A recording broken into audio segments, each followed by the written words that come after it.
Our first story is from fluffy_supermarket_6. Fired from my job, but received a year worth of pay and got my boss fired. This happened in the early 2010s, before the advancement of technology in video editing and content creation. I was hired as a content creator for a university that wanted to leverage YouTube to kickstart their branding campaign. The pay was low, roughly $2,200 USD, and in those days, there were not that many video content creators around, and the process usually took a long time from start to finish. I was hired, and on my second day, my manager presented my KPI of 85 10-minute videos in 52 weeks, which was impossible for a one-man team in those days. This meant I had to do the scripting, producing, casting talents, shooting videos, composing music. They were too cheap to pay for a royalty-free music subscription, and editing, all of which I had to use my own equipment and software, because their cameras and computers were so old they simply couldn't handle the strain of even doing things in 720p, much less 1080p. I tried to let my manager know, but she just smiled encouragingly, telling me to give it a try, assuring me if the videos were good, the quantity would not be what she focused on. Hearing this, I agreed to give it a try. My manager treated me well in the first month, however. One day, when she found out I was a smoker, her attitude changed overnight. A colleague had actually done a facepalm when I told her about it, and she let me know that the manager hated smokers and often advocated to get them fired. She started nitpicking me on everything, from smelling like cigarette smoke after my breaks, coming in 5 to 10 minutes late despite doing more than 4 hours of overtime daily, not being contactable during break times. The list goes on. But I soldiered on because I just wanted to do the work and do it well. 5 months in, I was called into the director's office where I saw my manager putting on her best, displeased but gleeful face, and I felt my stomach drop. The director told me that she was disappointed because she had heard that I was falling behind on my work, and it was already halfway through the year, and I had only completed 30 out of my 85 videos. I tried to explain that I had been working my butt off on these videos. I literally worked 6 days out of the week, over 60 hours, just to do what needed to be done. And that being a one-man army made things impossible. And also the fact that the videos I had put up grossed the highest views ever on their YouTube page. I also recounted how my manager said that she was looking for quality videos over quantity. The director dismissed this and stated that the KPI was simply 85 videos in a year, and since it was almost half a year in with my numbers, at less than half, she felt it prudent to cut the cord early. I asked how would they even meet the KPI if they were to fire me. Now my manager had snorted, saying, "We'll find a professional production house to finish your work." The director had given her an odd look, but nodded in her support nonetheless, telling me, "You don't need to worry. Manager will get the job done." That was when a light bulb went off in my head. Seeing as I was the content professional in the office, one of my jobs was to keep a database of production houses to use in the event we needed to do a shoot that required more resources. And I was sure that they would be using the production houses in my database, as my manager had no contacts in the production industry. So I changed the contact numbers and messed up all the emails on all of the entries except one. The one, I had a friend working as a junior director, not an assistant director, but a director assigned to smaller video projects. I gave him a call and told him of my plan, and sure enough, within 2 days, they were called to come into pitch. I told him that I had a plan that was a win-win for us. It would instantly help him and put him on the fast track to a director position by bringing in that much business to his production house, and it would also benefit me financially. I would teach him exactly how to pitch to win over the boss and the director, and in turn, his company would pay me a standard finder's fee of 15%. He agreed instantly and immediately put me on the line with his general manager, who, upon realizing this was to be 6 months of work for a high 6-digit payout, instantly agreed and drew up a contract. As it turns out, after I gave them a metaphorical, step-by-step playbook, they were the perfect fit, somehow understanding the needs and style of the university, as well as the sort of themes the university wanted to feature. The director and my former boss were amazed that my friend's production house was so familiar with their content that they signed them up on the spot. Now, even back then, using a production house back then was not cheap. Each video that they produced could cost double to triple my monthly salary, given that they had specialized people for each function. Producer, director, director of photography, gaffer, sound person, video editor, assistant director, production assistants, etc. But this meant that they could complete a video every 2 to 3 days. So yes, they produced 50 videos in a span of 4 months for over 100 months of my salary. And I sat back and collected the healthy 15%, which was about 15 months of my salary. This allowed me to put money aside for a holiday and the rest to further my studies with a respected film school overseas. I thought my plan ended here, and I had gotten back at my former bosses, but to my surprise, I received a call from my colleague while I was holidaying in Bali one day. This was the same colleague who had face-palmed when I told her that my manager had found out that I was a smoker. She told me that my former manager had been fired and my director given a massive blasting by the chancellor of the university. The content creation project which I was hired for was only given a budget equating to about a year and a half of my salary, and they had exceeded that budget by over 10 times. My former manager was so desperate to ensure that her content creation project could be completed that she had thrown caution to the wind, paying anything to get the job done so that she could show my director that she had completed the project and had approved the massive spend without getting consent from the director. So that is how I got my friend a super fast promotion to a full director in his production house, and a year of pay after getting unfairly fired from my job. Wow, the revenge was brilliant, hitting every mark. Having been unfairly fired for an impossible workload, OP turned the tables by sabotaging their manager's backup plan. He manipulated the production house contacts, funneling the job to a friend and earning a 15% fee for himself while ensuring the university vastly overspent. The manager's last-ditch attempt to finish the project backfired spectacularly, and she got fired while OP sweetly earned financial and professional victory. The next story is from Flowing_Oddity. Say goodbye to your house and your retirement. This one is not technically my revenge, but some revenge I got to see up close and take joy from, and slightly participate in. The background is most of the story, so this will be a little long. Trigger warning for self-harm. I was in the Navy and stationed on the submarine base in Connecticut.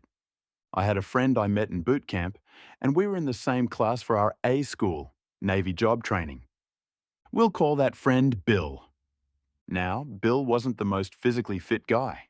He was short, kind of chubby, and wore glasses. However, Bill was really smart, and as the sonar technician he was meant to be, he would have been amazing. He had a pragmatic way of looking at things I really valued in a friend, and I know it would have made him successful if he had made it out to the fleet. While in school, we had a couple of petty officers that were hard asses. They somehow convinced themselves they were super soldiers, despite the fact that our jobs in that field are really nerd-centric. You get picked for that job because of your math and computer skills, not your deadlift number. Still, they were both all about being fit and working out all the time. We would do physical training 3 times a week, and while most of us could keep up, Bill often fell behind on runs or didn't quite meet what these two idiots believed to be the standard. To be clear, Bill did pass the minimum requirements for fitness. He just didn't go as extreme as these guys. Side note for other Navy vets, he got the MC Pond coin for how hard he pushed himself at PT the day he visited. The end result was that they would constantly berate and belittle Bill. They'd call him fat, lazy, and everything else. They'd tell him he should kill himself, you name it. They were always on his ass despite him passing his assessments. At some point, Bill pushed himself too hard and injured his knee. He told these petty officers he was injured and had been seen by the doc on base. The doc had put him on light duty so the knee could recover. He had the paperwork to back it up. They elected to ignore that and threaten him with kicking him out if he didn't do the workouts. So Bill kept pushing himself, injuring himself more, and his mental health degraded the whole time. In my time in the Navy, you didn't get mental health services really, The only person to talk to like that was the chaplain. For those who don't know, the chaplain is the religious leader, usually a pastor, priest, or rabbi, that has signed up as a commissioned officer. Our chaplain was the sweetest little woman you ever met. But as a chaplain, she held the rank of captain, high-ranking officer. So Bill set up a meeting with the chaplain to talk about things. When Bill informed the petty officers he would be missing class the next day for his chaplain meeting, they yelled at and berated him more. They called him a pussy, useless, not fit for the Navy, and everything else you can imagine. They convinced Bill he was being weak and the chaplain wouldn't care about his issues, that nobody would care. They promised to make life even harder if he didn't show the next day. So he cancelled his meeting. Evidently, bad luck hit, and that night, his girlfriend was also breaking it off with him. She wasn't worth his time or money, but he couldn't see that. That night, I awoke to a 3 a.m. call from Bill. I couldn't hear anything, and I asked several times, "Bill, you there? Are you okay?" It wouldn't have been the first time that I got a drunk dial from one of my friends after a hard day like Bill had. Sailors have been known to drown their sorrows a bit. Eventually, I figured it was a butt dial, drunk dial, and hung up and went back to bed. I still regret that decision. The next day, all hell broke loose.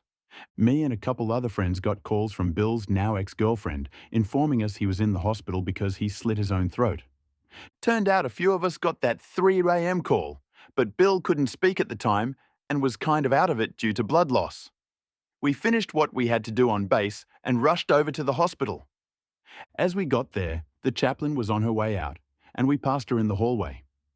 She spoke to us briefly to say that Bill would be okay, and she wouldn't forget this. I have never seen a look on someone's face that so accurately depicted raw, unfiltered rage. It took us all by surprise because she was such a small, sweet, and personable lady. But the look in her eyes, you could just tell she wanted someone to pay for this. She wanted revenge, and we all knew she wore the kind of rank that could get it done. We visited Bill, who could barely talk, but he told us the story of what had happened, what he was thinking at the time, and how glad he was it didn't work. Apparently it was cold enough that the blood clotted on the outside of his neck and made a kind of patch that kept him alive long enough for the EMS to find him and get him to a hospital. The doctor said he missed his carotid by about a millimeter. A week went by and we hadn't heard anything until we got called in by the chief of the training command, the boss to these petty officers.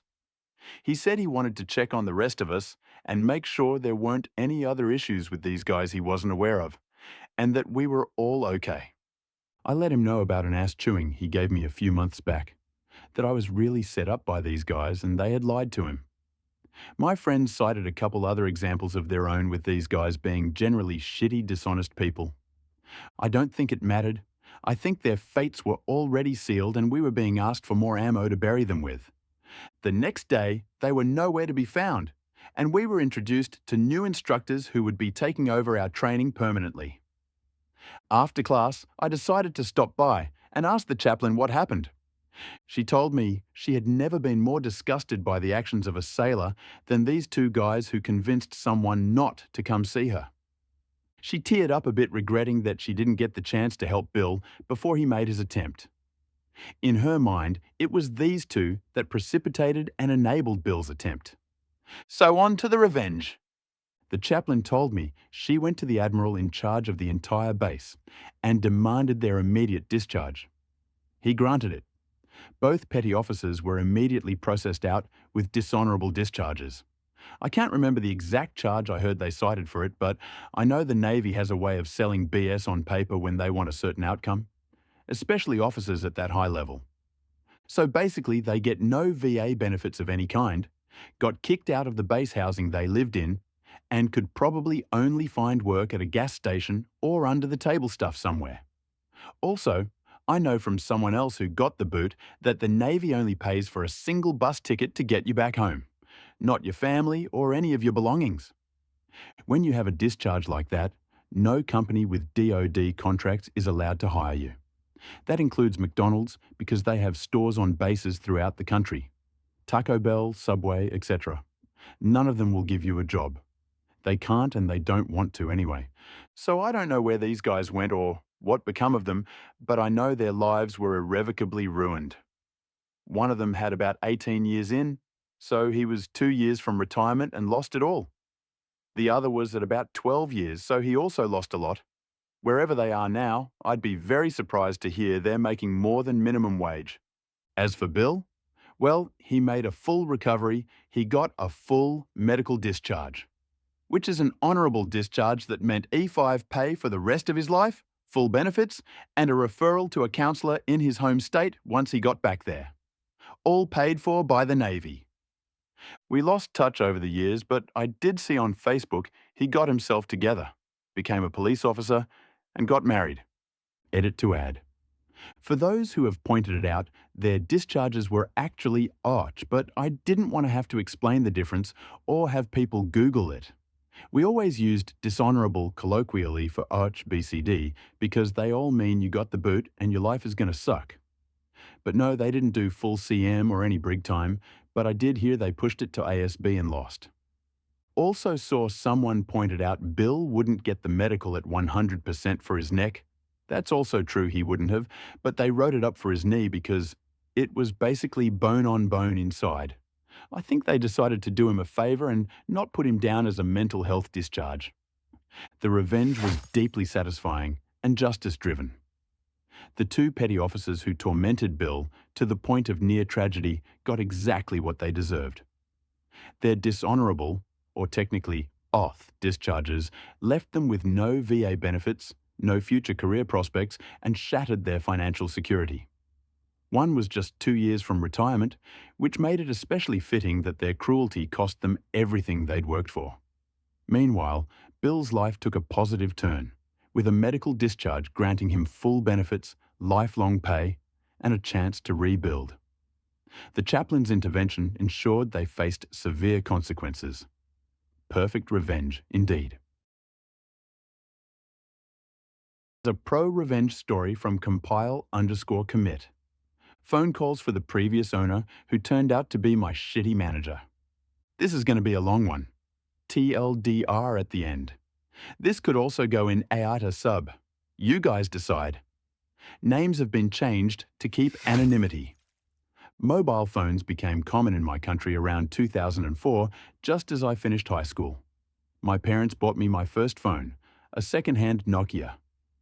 It was bulky and basic, but I promised myself that someday I'd buy a new phone with my own money. When college started, I had a 2-hour daily commute. In high school, I had excelled academically and won several district-level awards. These awards were being distributed during my first year of college. One nationalised bank award finally gave me enough money for a new phone. I bought a Sony Ericsson K300i and a premium SIM card, not realising it had been abandoned by its previous owner. By the third day, I started receiving calls for a guy named Bitsar from various financial institutions. It turned out the number previously belonged to him, and for 20 years, I've been getting these calls. Determined to keep my premium number, I began a routine of blocking wrong numbers. Back then, blocking was device-specific, so each time I got a new phone, I had to start over, keeping a list of numbers to block. I got my first job after graduating in 2009. Around 2010, I was assigned to a new project with a notorious reputation for burning people out due to a nefarious project manager named Bits. I didn't know his full name for quite a while. He took pride in making our lives a living hell. Bits ruled with an iron fist. From the moment his team stepped into the office, they were met with a barrage of emails and messages, each more urgent than the last. Bits thrived on creating chaos, often changing project deadlines on a whim, demanding his team work late into the night and through weekends. Bits' presence loomed over every task. He insisted on micromanaging every detail, yet was quick to take credit for any successes, no matter how small. Failures, however, were met with his notorious tirades, publicly berating his team and assigning blame without hesitation. His unpredictable temper kept everyone on edge, afraid to make the slightest mistake. Meetings were another tool in his arsenal of torment. He scheduled them during lunch breaks and after hours, ensuring no one could escape his grasp.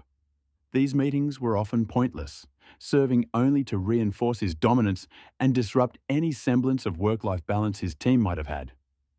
His relentless stream of emails continued around the clock, each carrying a thinly veiled threat: perfection or dismissal. Under his reign, morale plummeted and burnout soared. Yet Bits remained oblivious, satisfied only by his complete and total control. I was quite ashamed when I learned that he was from the same area as I was and had gone to the same school, though years before me. In 2012, our company merged with a parent company. Almost nothing changed personnel-wise, but infrastructure-wise, we got MS Outlook and an organization view. That was when I first learned about Bits from an organizational hierarchy perspective. His full name was an eye-opener. It was Bitzer. Now, the name was common enough, but at the time, mobile numbers had an area-specific pattern, so I already knew that the previous owner of my number was from the same area as me. Still, it could be someone else. I wanted to dig deeper. I talked with an old mentor who lived in the same area and had coached several high school students for the last 2 decades. He confirmed my suspicions. I won't go into the details, but it was evident that Bitzer and Bits were the same person. I had been quite pissed with this unknown person named Bitzer for almost a decade by then, and Bits had been the bane of my, and several others', existence for quite some time. This is where the revenge lies. First, I unblocked all the numbers in my phone. I was getting 5 to 6 calls daily on average, but after unblocking about 150 numbers, it increased to 15 to 18. My answering strategy changed drastically.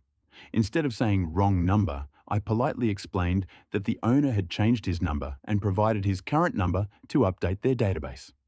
This is where I could be the AH. I also volunteered his manager's number, in case he tries something else. The fallout was epic. These people had been trying to find him for almost a decade. Banks had sold his debts to companies that harass people for a living to get their money back. It turned out he had been taking loans in everyone's names: his wife, parents, uncles, aunts, and giving everyone that same number. He was evading credit card debt and loans of upwards of 200 Ks, equivalent in USD, but it's a shitload of money where we are from. Apparently, he had almost 20 cases filed against him, but no one could find him. Probably why he thought he could walk on water. There are multiple versions of what happened at the office when his manager started to get calls about him. He was let go about 2 months later, haven't heard from him since. TLDR. Previous owner of my number had duped several financial institutions. He later turned out to be my shitty boss. I informed the banks of his new number and his manager's number, leaving his career in shambles. Well, the revenge went really epic when it hit right on the nail on the manager's career and personal life. By redirecting debt collectors to both managers' personal and professional contacts, OP let out his years of financial deceptions. It was a pretty immediate meltdown, with his reputation and job in tatters and being left to stew in his own juices. Story for this video is from salty_effect _3268. I ruined my ex-boyfriend's life 20 plus years ago, and I just made sure it stayed ruined. Sorry this is a bit long, all names changed. Throwaway account for all the reasons. When I was in college in the 90s, I met Jake, then M23, through mutual friends. He had already graduated and was planning to move to the opposite side of the United States for grad school, and I had already been making plans to move with friends only a 90-minute drive away from where he was moving to. We had so much in common, fell in love, and it really seemed like fate, both planning to move 3,000 miles and landing so close together. He had 2 sisters and a younger brother, who were all awesome people, and I became instant friends with them as well. Because he was in school and I was working, I would usually go to him to hang out on weekends. He was renting a house with 2 roommates, also in his program. We were young, so money was tight, but we had fun, went for taco dates and spent a lot of time at his house where he was breeding and selling small animals. Jake was an animal sciences PhD student, so being around animals was normal and I loved it. I met and became friends with his advisor's wife, Mary F. mid-50s, who worked in administration at the university. She is a lovely woman, and I would often have lunch with her when I went over on weekends. Jake was a teaching assistant, TA, and I met other people in the program and made friends with them faster than he did. After about 2 years of dating, I was at the house one day, lying in bed together, in a state of some undress, and he said, out of the blue, he was concerned I'd been gaining weight and it made it harder for him to be attracted to me. No concern about my health. It was all about him finding me unattractive. I sat up and said, well, then maybe you should make sure there is better food for me to eat than crackers and cheese when I come up on weekends. Even at 23, I didn't take that kind of BS.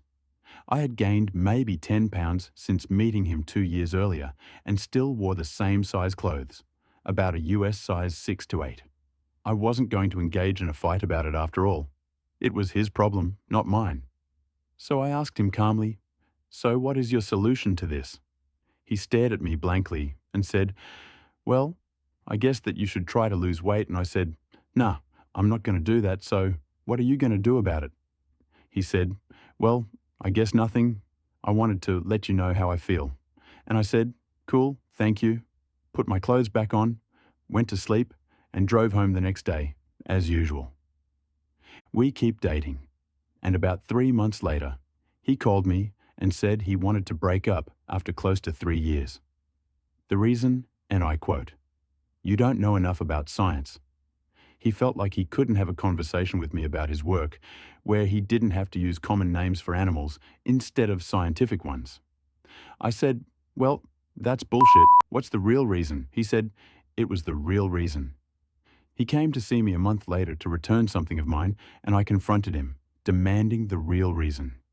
He finally admitted he had been seeing one of his undergrad students, let's call her Meg, a 19-year-old. He was then 26 and her teacher. I screamed at him to leave. My roommate threatened to throw him off our second-floor balcony if he didn't go, and he left.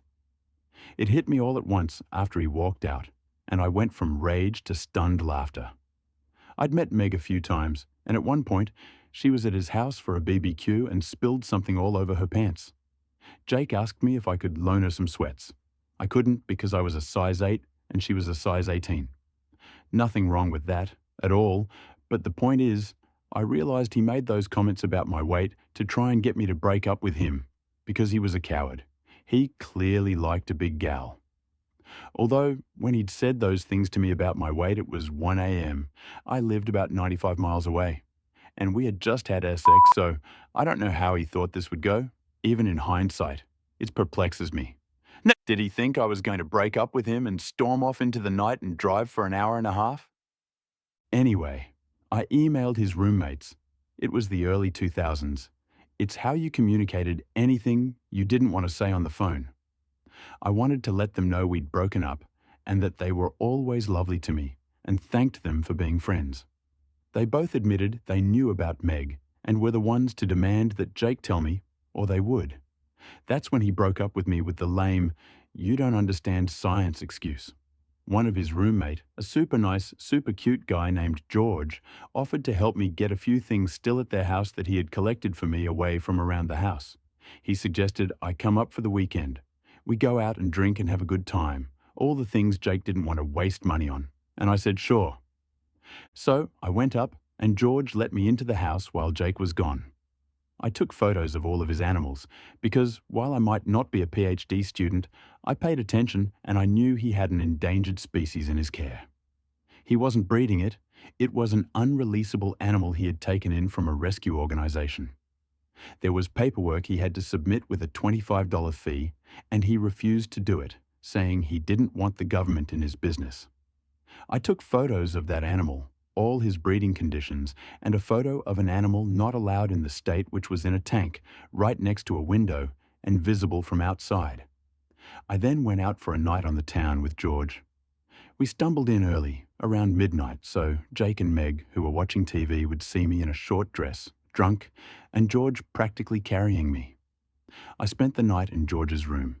He was a total gentleman, but made sure to leave the room and parade past them in his boxes a few times, and we giggled and moaned loudly so they could hear us. When I went to leave the next morning, Jake said I didn't have to act like a whore in front of him as I ate a donut slowly in my rumpled dress with messy hair, while George beamed at me and then planted a kiss on my head. Meg looked ashamed, not quite knowing where to look, and I said, "Have fun with my leftovers," and walked out. I wanted to think the petty, loud hookup and a few juvenile insults was my revenge. It was not. The next day, I had my photos developed, the good old days, and called the State Office of Fish and Wildlife. I reported the animals in the house, the potential overcrowding of breeding animals, and the two animals he shouldn't legally have at all in the state, and asked them how to make a report. Turns out Jake wasn't well liked by his peers in his program, or by his roommates, but I was. George had suggested that he and their other roommate could submit complaints to the university that a TA was sleeping with one of his students and showing her favoritism. The night we were out at the bars, we made sure to tell the story to anyone who they knew. They made sure all the women in his classes knew he was sleeping with Meg. It wasn't a large program, so people knew fast he had cheated and was now dating his student. George and the other roommate made sure people knew they had put in complaints, sick of Jake's entitled BS. With my full statement made and photos sent to the state wildlife officials, I called my friend Mary, Jake's advisor's wife. She knew about the breakup and lame reason, and I let her know he admitted he was sleeping with a student. I'd been emailing with him, and he admitted to it in writing, so I sent that to Mary. To say she was not happy about that was an understatement. She said she made sure it would be investigated and told her husband, Jake's direct advisor, while I was on the phone with her. Speaking of investigations, a few weeks later, George called me, giddy, to say state fish and wildlife officials were there, confiscating animals. He told them he would be happy to tell them whatever they needed to know. Meg was there when it happened and told the officials, as far as she knew, all the animals belonged to her boyfriend Jake and that they were all legal. That put George and the other roommate in the clear. One animal was kept in the backyard, so it was implied to Jake that a neighbor reported it. While they were there to investigate, they knew to look in the back window to see the far more problematic illegal to have in the state, under nearly any circumstances, animal. Since George was on the lease, he was able to let them in to investigate in the house. The animals were all in communal areas, and the officers stayed there for a few hours and returned with a warrant to take all the animals and enter Jake's room to investigate. George and the other roommate let them into their rooms with no issues and were quickly cleared. Meg apparently couldn't get a hold of Jake and eventually drove to the university to find him. Remember, no cell phones yet. It was a good day. The only animals they left was some guppies in a fish tank. Now, PhD students need grant money to do research, and a large part of animal studies funding comes from the federal government. Jake had just gotten an EPA grant right around when he broke up with me. So I called the EPA and asked how I would report that a person with a federal grant was being investigated for illegally harboring endangered animals. Long story short, he lost his EPA grant and had to make restitution on what had already been used, close to $30,000. He would never be able to get another federal grant.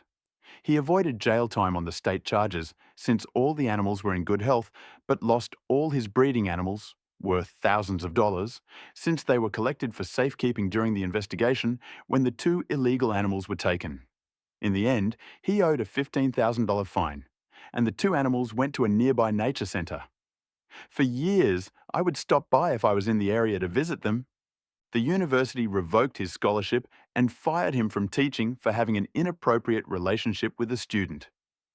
He somehow escaped being expelled, but it always shocked me that he never tried to hide the relationship with Meg and was so stupidly self-assured he didn't even wait the 4 weeks until she would have been done with his class to start publicly dating her. By the university rules, he would have been in the clear to date her, not being her teacher anymore, and she would just have to avoid any classes he was a TA in. It never fails to make me laugh. After a few months, I emailed his sisters and told them I missed them because Jake broke up with me after trying to call me fat and cheating on me, and I felt weird contacting them. The girls told me he told the family I broke up with him because of the distance. I forwarded them emails that Jake wrote after the breakup, talking about how he fell for Meg, and he was sorry about it, but it was true. I couldn't keep up with him academically, and it made him attracted to Meg. Jake managed to convince his dad to pay for one more year of school so he could get a master's instead of a PhD. And while I stayed in contact with his sisters and brother via email and then social media, I largely let it all go. I got even, made some friends. Mary became like an auntie to me, and I went on with life. I went on to get a master's degree myself in my specialty, helping scientists and doctors communicate their work to lay people. You know, us dummies who can't remember all the scientific names. I swear it happened by accident, not design, but I love it and I work with everyone from small town doctors and nurses to pharmaceutical companies to museums to state and federal governments to film and TV producers. I travel a lot and speak and get to learn a lot of cool things about our planet and how things work. I knew through his siblings that Jake and Meg got married and had 2 kids. Meg dropped out of the sciences and became an accountant. Jake went back to breeding animals. Every once in a while, his sisters or brother would tell me something over for lunch or via text, but we had our own relationship that exists outside of him. Apparently, when I sent a wedding gift for one of his sisters, he loudly complained at a co-ed bridal shower that all of his siblings still were my friend and didn't make an effort to embrace his now wife, Meg. Apparently, the sister just laughed and said, "I don't make it a habit to be friends with homewreckers." This is how Jake's parents found out how their relationship started and ours ended 10 years after we broke up. Jake never found out I was behind reporting him to the state. And in the end, I didn't lie about a single thing, except maybe exaggerating a drunken makeout session with George, who is now a successful and tenured professor with a lovely wife and daughters. Fast forward about 20 years to a few weeks ago. I was at a university giving a lecture to a room of 250 undergrad and grad students. In the end, I was mingling with the student afterwards, and I hear a voice say, "Hey OP, long time no see," and I realize it's Jake. And I didn't change the expression on my face at all. I was completely shocked, and my instinct was to play dumb. So I said, "I'm sorry, help me out. Have we met at another workshop or lecture?" He looked incredulous and said, "It's me, Jake," and I said, "I can't place you, but I would love to figure it out." Finally, I gasped and said, "Oh my goodness, Jake." I guess I blocked you out and said, "Well, lovely to see you," and moved on quickly when he tried to reach out and hug me. I was happy to leave it there, with the satisfaction of him seeing me as a guest lecturer in a science department of a major university when he was just in the audience. The department chair and faculty who had invited me to speak took me out to dinner, and while there, one of them said, "So you know Jake?" I said, "I did from over 20 years ago," being vague about how. She went on to tell me he had been there for an interview for a teaching position and had spent a few days there observing, and they were likely going to hire him. I couldn't control it, I scoffed. When they all looked at me, I said, "I'm sorry, I'm just shocked he's teaching after what happened at University X." They said what happened, and I said he was sleeping with a 19-year-old student when he was 26, and he had to leave the program without a PhD because he couldn't afford to stay after losing his scholarship. The 3 people I was with all looked at each other like they knew they had a problem and said, "Wow, we'll have to look into that and change the subject." My old friend Mary, retired a year or 2 now, but still friendly with her old colleagues, called me this weekend to say a friend at the university let her know someone had called doing a background check about Jake, and they pulled his file, which included being fired, leaving the program with a lower degree, and the complaint letters from over 20 years ago about his conduct. Mary's name had been on it with her husband, listed as the faculty advisor, so she thought she'd like to know. As a bonus, it had a copy of his arrest record for the illegal animals. I guess his dad had paid for a decent lawyer to get the record expunged after the charges were reduced, and he paid the fines so it doesn't show up on a standard background check. I don't think he's going to get that job, so I will return to my life, content that the universe comes through sometimes, especially if you give it a little nudge now and then. The best revenge is when you don't have to do anything wrong, You just have to help direct knowledge to the right places. If there is anything I can impart to any young women and men reading this, as I shimmy happily into my now size 10 pants, it's that if someone who is supposed to love you complains about your weight or looks, that is their problem to fix mentally, not yours. And maybe it's time to check out what they are doing behind your back, or simply move on. Remember though, it is their flaw, not yours. If Jake hadn't been a coward and tried to make me break up with him and just ended things with me in a mature way, I might not have found out about Meg and turned his own wickedness back on himself. Wow, the revenge was really heavy, perfectly calculated, and deeply satisfying, crumbling the academic and professional career of Jake. The final blow came when, after 20 years, OP sabotaged Jake's future by revealing his past to a potential employer. However, OP's choice to be in contact with Jake's sister is not understandable. Story is from Febin. We reverse gazumped a greedy landlord, and it was glorious. Gazumping occurs when an agent or seller accepts an offer you make to buy a property at an agreed price, but the property is sold to someone else. This usually happens when the vendor sells the property for a higher amount.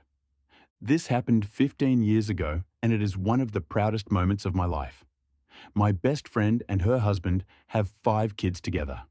They lived in an expensive city and rented an old 4-bedroom house for $400 per week. The house was very run down with a disgusting kitchen and stink drains, but it was all they could afford at the time. Still, they made it work. The owner was a nice old lady who was extremely wealthy and very fond of my friend. She froze the rent for 5 years and promised to let them buy the house once they had saved enough to get a loan from the bank. As she had helped other people in a similar way, they knew they could trust her, and so they saved every cent they could. It took them 5 years, but they finally told her they were ready. 2 days later, the nice old lady passed away, before anything was put in writing. Enter the new owners, the lady's 4 children, each extremely wealthy in their own right. They inherited a huge portfolio of properties. When they first spoke to my friends, they assured them that the sale would still go through, but they would have to wait until probate had settled. Confident, my friends started making some changes to the place. They started by stripping wallpaper, painting, and making plans. Finally, probate was settled, and the owners agreed to go ahead with the sale for the previously agreed price. My friends applied for the loan, but to their shock, it was refused. The owners had raised the asking price by $8,000 without telling my friends. To make things even worse, the house would be put on the open market. In 7 days, there would be an open house, and, with the market the way it was, it would probably sell immediately. My friends were devastated. They might be able to borrow enough, but it would take longer than a week to get. To make matters worse, property prices and soared recently and rents had gone up a lot, whilst theirs had been frozen. Not only were my friends going to struggle to get the money, if the place was sold to someone else, and they were asked for a higher rent or were evicted, it would be nearly impossible to find an affordable place with more than 2 bedrooms. I was scared for my friends, but I was also incandescently angry. Those greedy sods were some of the wealthiest people in the city. They were screwing over a struggling family for less than $2,000 each. They didn't need the money. It is pure greed, and it was obvious that they'd always planned to do this. So while my friends scrambled to come up with the money, I started plotting. I looked up advice on what helps to make a sale. We needed to make the place as undesirable as possible without making my friends look like bad tenants. Uncluttered. We moved all the furniture in from the walls, added some extra furniture and borrowed ornaments, and hung a load of motorcycle memorabilia on the walls. The place felt smaller. Smell. My friend boiled a head of cabbage on the stove, and we sprayed ammonia around the front and back doors, because it smells like all the neighborhood cats had been marking their territory. We also poured 24 rotten eggs down the drain to make it smell like sewer gas. Neighborhood. We obtained a moldy old couch and dumped in front yard of the neighbor across the road, with permission, of course. Neighborhood X2. We started calling friends for help. Anybody with a loud and crappy car was asked to do a few laps in front of the block during the open day. The street was unusually busy that day. Everyone we knew found a reason to drive by. It was practically rush hour. Neighbourhood X3. We called out mates from the rugby club, full contact football without any of that soft padding. A big portion of our club are very large men. The next door neighbour set up a BBQ in their front yard, and we offered free food and cheap beer. They came on motorcycles, wearing their roughest gear. There was quite a crowd. A lot of people showed up for the open day. Quite a few were in and out within minutes. One lady sat in her car and watched the party next door before driving away. The one bloke who stayed any length time was brave enough to start up a conversation with someone leaving the party. He asked if they were often there and was told every couple of weeks or so they have an after-party morning, and the party the night before was 3 doors up. The partygoer also helpfully mentioned the troublesome drains that are always getting blocked by tree roots and stinking up the place. The potential buyer left without making an offer. So my friends were the only ones to make an offer. They still had to pay more than they'd planned, but not as much as the greed bastards wanted. My friends signed the papers and paid the deposit that day. So when the brave buyer put in an offer of $3,000 more than my friends, there was nothing the owners could do about it. Strict anti-gazumping laws. I would have loved to see the owners' faces when they found out. For all the people who are saying they had cheap rent, they didn't. $400 was the rent in 2004, and that was pretty high back then. By the time the lady died, average rent for a house that size had only gone up by about $40. Nowadays, 4-bedroom houses in that area go for approximately $800 per week. Absolutely brilliant. That's a really good pro story. I think the entire world needs more friends like OP. The effort OP went through is heartwarming. Kudos to her and her friends. Story is from Tots Two Hots. When your racket with the local cops bites you in the arse internationally. This happened a few years ago when I was serving overseas with the US military. The location I was at was in a poorer area. There's a fair number of panhandlers, a lot of petty crime, and just people doing stupid crap. Well, one racket that goes on in this area, and apparently in other areas of the country too, is the local cops incentivize reporting vehicles with out-of-date inspection stickers. Apparently, they give these people access to the inspection database if they think the sticker is fake or stolen, which actually does happen. If you drive a motorcycle, one of the things they tell you when you're in process is to keep the sticker in your wallet and not on the vehicle, or else it'll just get peeled off. Anyway, what these people will do if they find a car with an out-of-date sticker, or if they run the plates and find it's out of date, they will jimmy the door open, steal every single thing out of the car, and leave a note that they've taken it to the police station. The idea is that you show up at the police station to get your stuff, and they force you to pay the fine for an overdue sticker, and then give you a deadline for an inspection, or else you'll get another fine.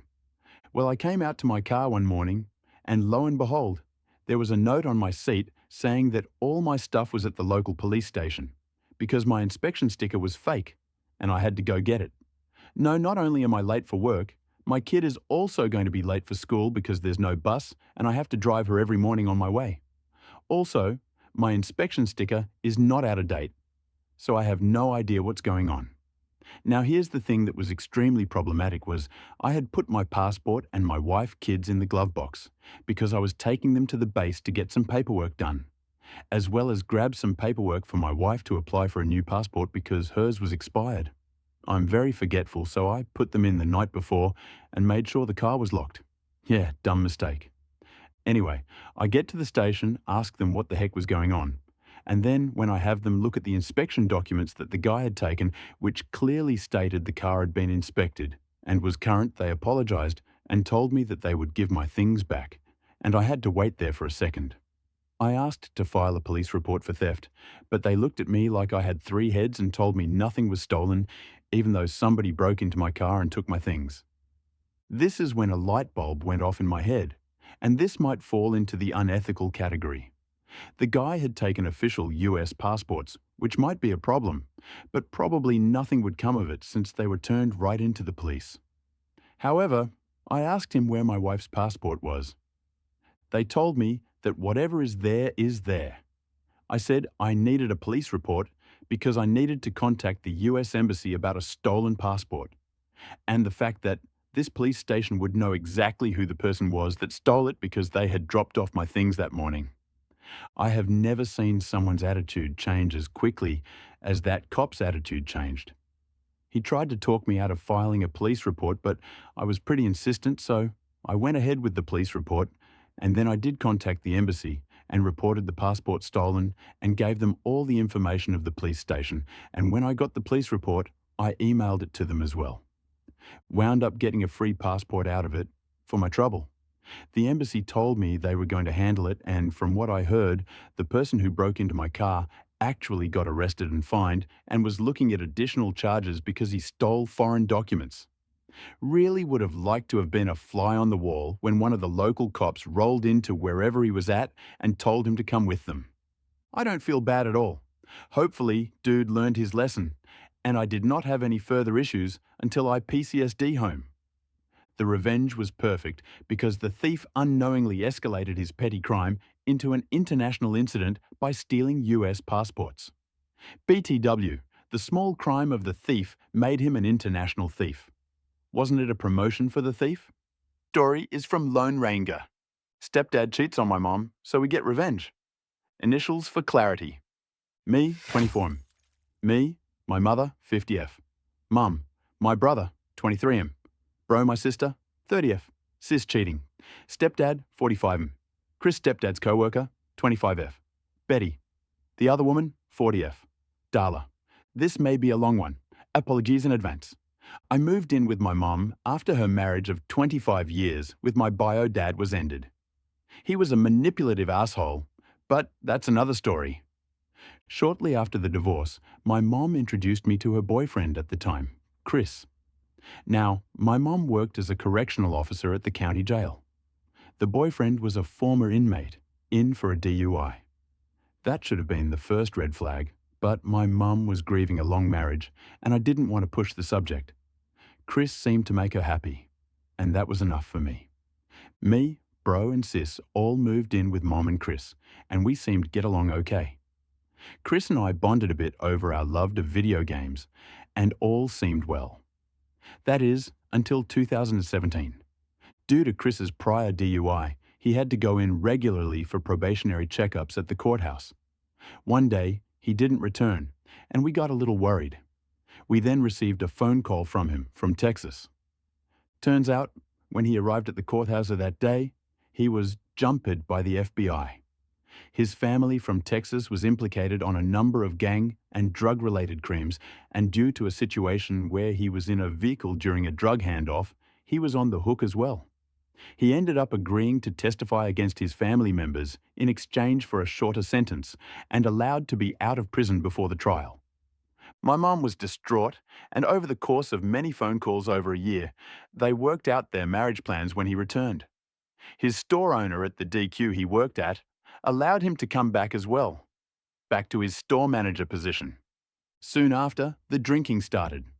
Now obviously, because of his DUI, Chris was clearly no stranger to drinking. He began to drink more and more, to the point where he was consuming half a 24-pack of beer a day. Chris was a mean drunk. He regularly started fights when wasted, and while they never got physical, he wasn't exactly kind with his words.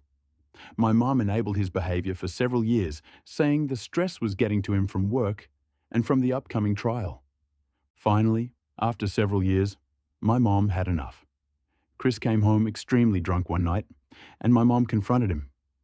She asked if he'd been drinking, and when he didn't deny it, she kicked him out. He went to live with a friend temporarily. The next morning, Mom asked us to help gather a few of his essentials so that he didn't have to re-enter the home until he was sober. While we were gathering his things, we heard a knock at the front door. We opened it to find Betty, one of Chris's co-workers, and someone I went to high school with. She told my mom she had something important to share. After sitting my mom down and telling her not to share where she got the info from, Betty told my mom about how Chris was cheating on my mom with Darla, how he regularly had Darla perform sexual acts in and around his workplace, how Betty had caught them, and how Chris told her that if she ever told my mom, he'd fire her. He was the store manager. And finally, how Darla was pregnant. My mom was angry. After the initial shock wore off, she told us to round up all of Chris's things and to dump it outside. We took everything of his out of the house and tossed it all in the alley behind our house. Chris had no reason or ability to return to the house. It was rented, with only my mom on the paperwork, so no issues there. In the meantime, she called and confronted him. He confessed to the entire affair, and that he was happy. Darla was pregnant because that meant he'd finally have a child of his own. Mum refused to have more kids. We three were massive strains on her body. She likely wouldn't survive anymore. He refused to apologize for any of his actions. My mom arranged for him to collect his items from the alley, with an officer present, and he left our lives. The revenge. Now, my mom clearly wanted to dust her hands of him and move on. She was already quite emotional from the whole ordeal and wanted nothing more from him. But sis bro and I had other ideas. First, we called his workplace. DQ operates as an independently owned franchise, and the owner of this branch owned several branches in the area.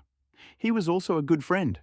We informed him of the sexual acts being performed on the premises, and he went the processes of getting Chris booted from his position and barred him from any of the branches in the area.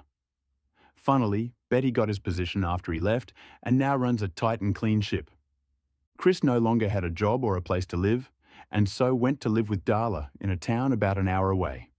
We found out that he started working at another DQ in that town and informed the owner of that location of the situation. It took significantly longer, due to there being no current indecent actions occurring there, but eventually he lost that job too. Soon after, Chris began driving around our neighbourhood, seemingly stalking my mom and our family, probably because of his job loss. Now, due to the whole situation in Texas, he never had his probation lifted for his DUI and thus still did not have a license. He never had to drive when he lived with us, since work was local and we could drive him as needed. But here was, clearly driving around by himself when he shouldn't be. We contacted the police and informed them about Darla's vehicle in our neighbourhood and that we believed Chris was driving it without a license. We told them to pull over the vehicle next time they see it, as it would likely be C driving again. Sure enough, a few weeks later, we were told that Chris indeed was pulled over and sent back to the local jail for driving without a license and while intoxicated. The police also did a search of the home he was staying at and found several guns at the premises. Since he was a felon, he was not legally allowed to have weaponry on the premises, meaning there was more jail time tacked on. By the time his jail time had finished, it was just in time for him to be sent back to incarceration in Texas for the trial. Chris's son was born while Chris was in prison. Darla evidently realized what an absolute ass Chris was and cut ties with him while he was in prison. During his prison time, Chris started sending tons of letters to my mom, stating how sorry he was, pleading to take him back, and ranting about how it wasn't his fault, all in the same letter, mind you. Mom burnt every one of them. We moved on, moving out of state. Chris evidently got out of prison some years ago and now lives in Kansas, struggling and fighting child support, which Darla sued him for.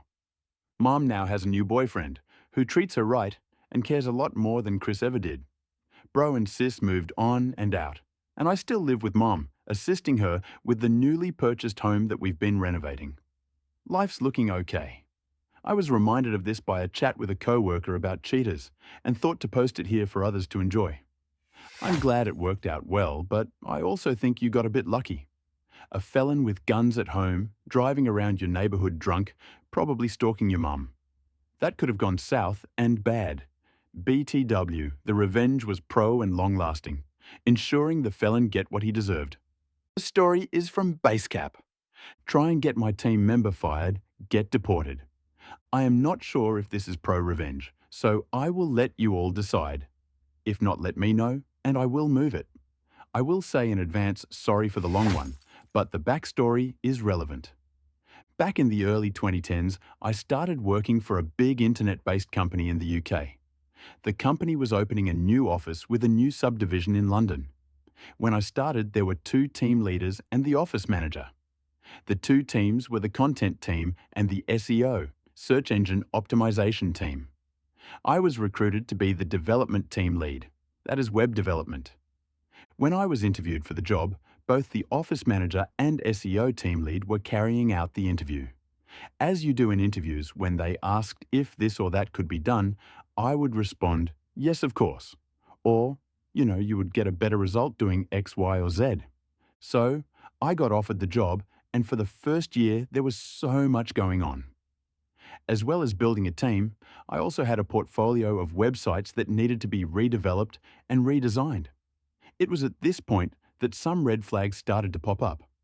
I would have the SEO team lead, we will call him Andy, coming to me and telling me that I needed to do things the way he wanted.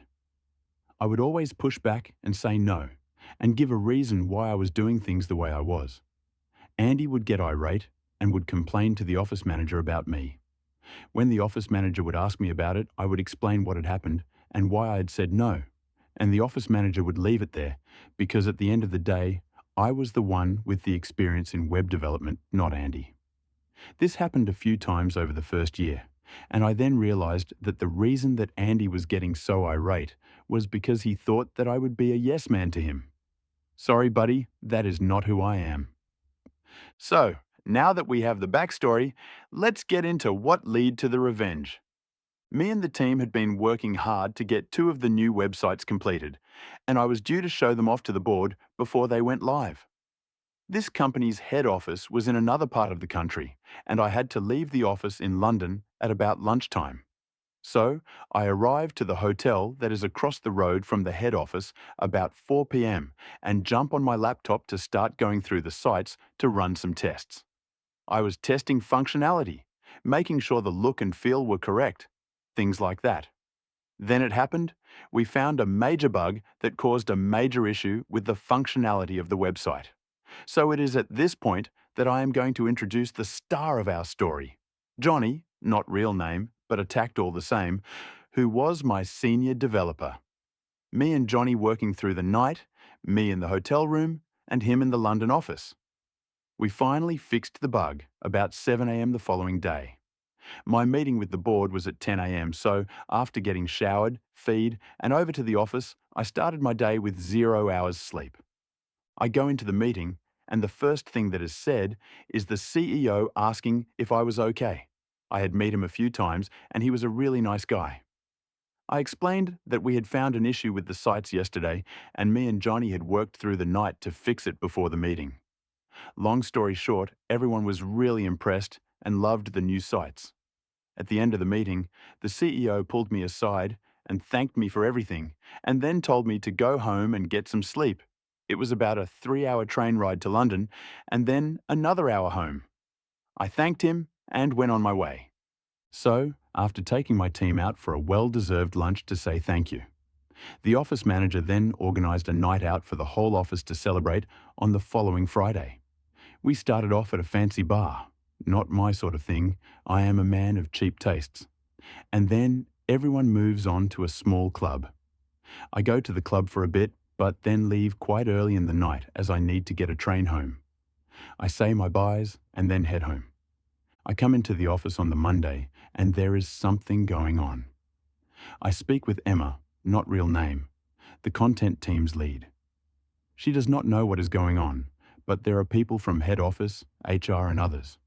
Then a few minutes later, all the team leaders are called into a meeting. We are all squished in one of the small meeting rooms. There is office manager, 2 members of the HR team from head office, and the 3 team leaders, including myself. So, HR explained that there has been a complaint made against Johnny. A member of the SEO team, we will call him Mark, had called Andy on the Friday saying that Johnny had been making racist comments while everyone was out at the club. Both myself and Emma were taken aback. This was not like Johnny. On a side note, I fell that I need to explain the races of people involved. This is just for context and not an attack on anyone involved. Johnny, Emma and I are white British. Andy is African, born in Britain, I believe. And Mark is Indian, once again, I believe. So, The whole day was spent with HR doing interviews with the other people that were there that night, and we then all reconvened towards the end of the day. The result of the interviews was that no one had heard anything like what Mark was saying.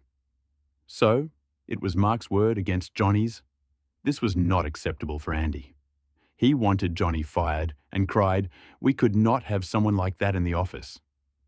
So, both Emma and I looked at each other, and though that it was strange that he was so instant on firing Johnny with no evidence.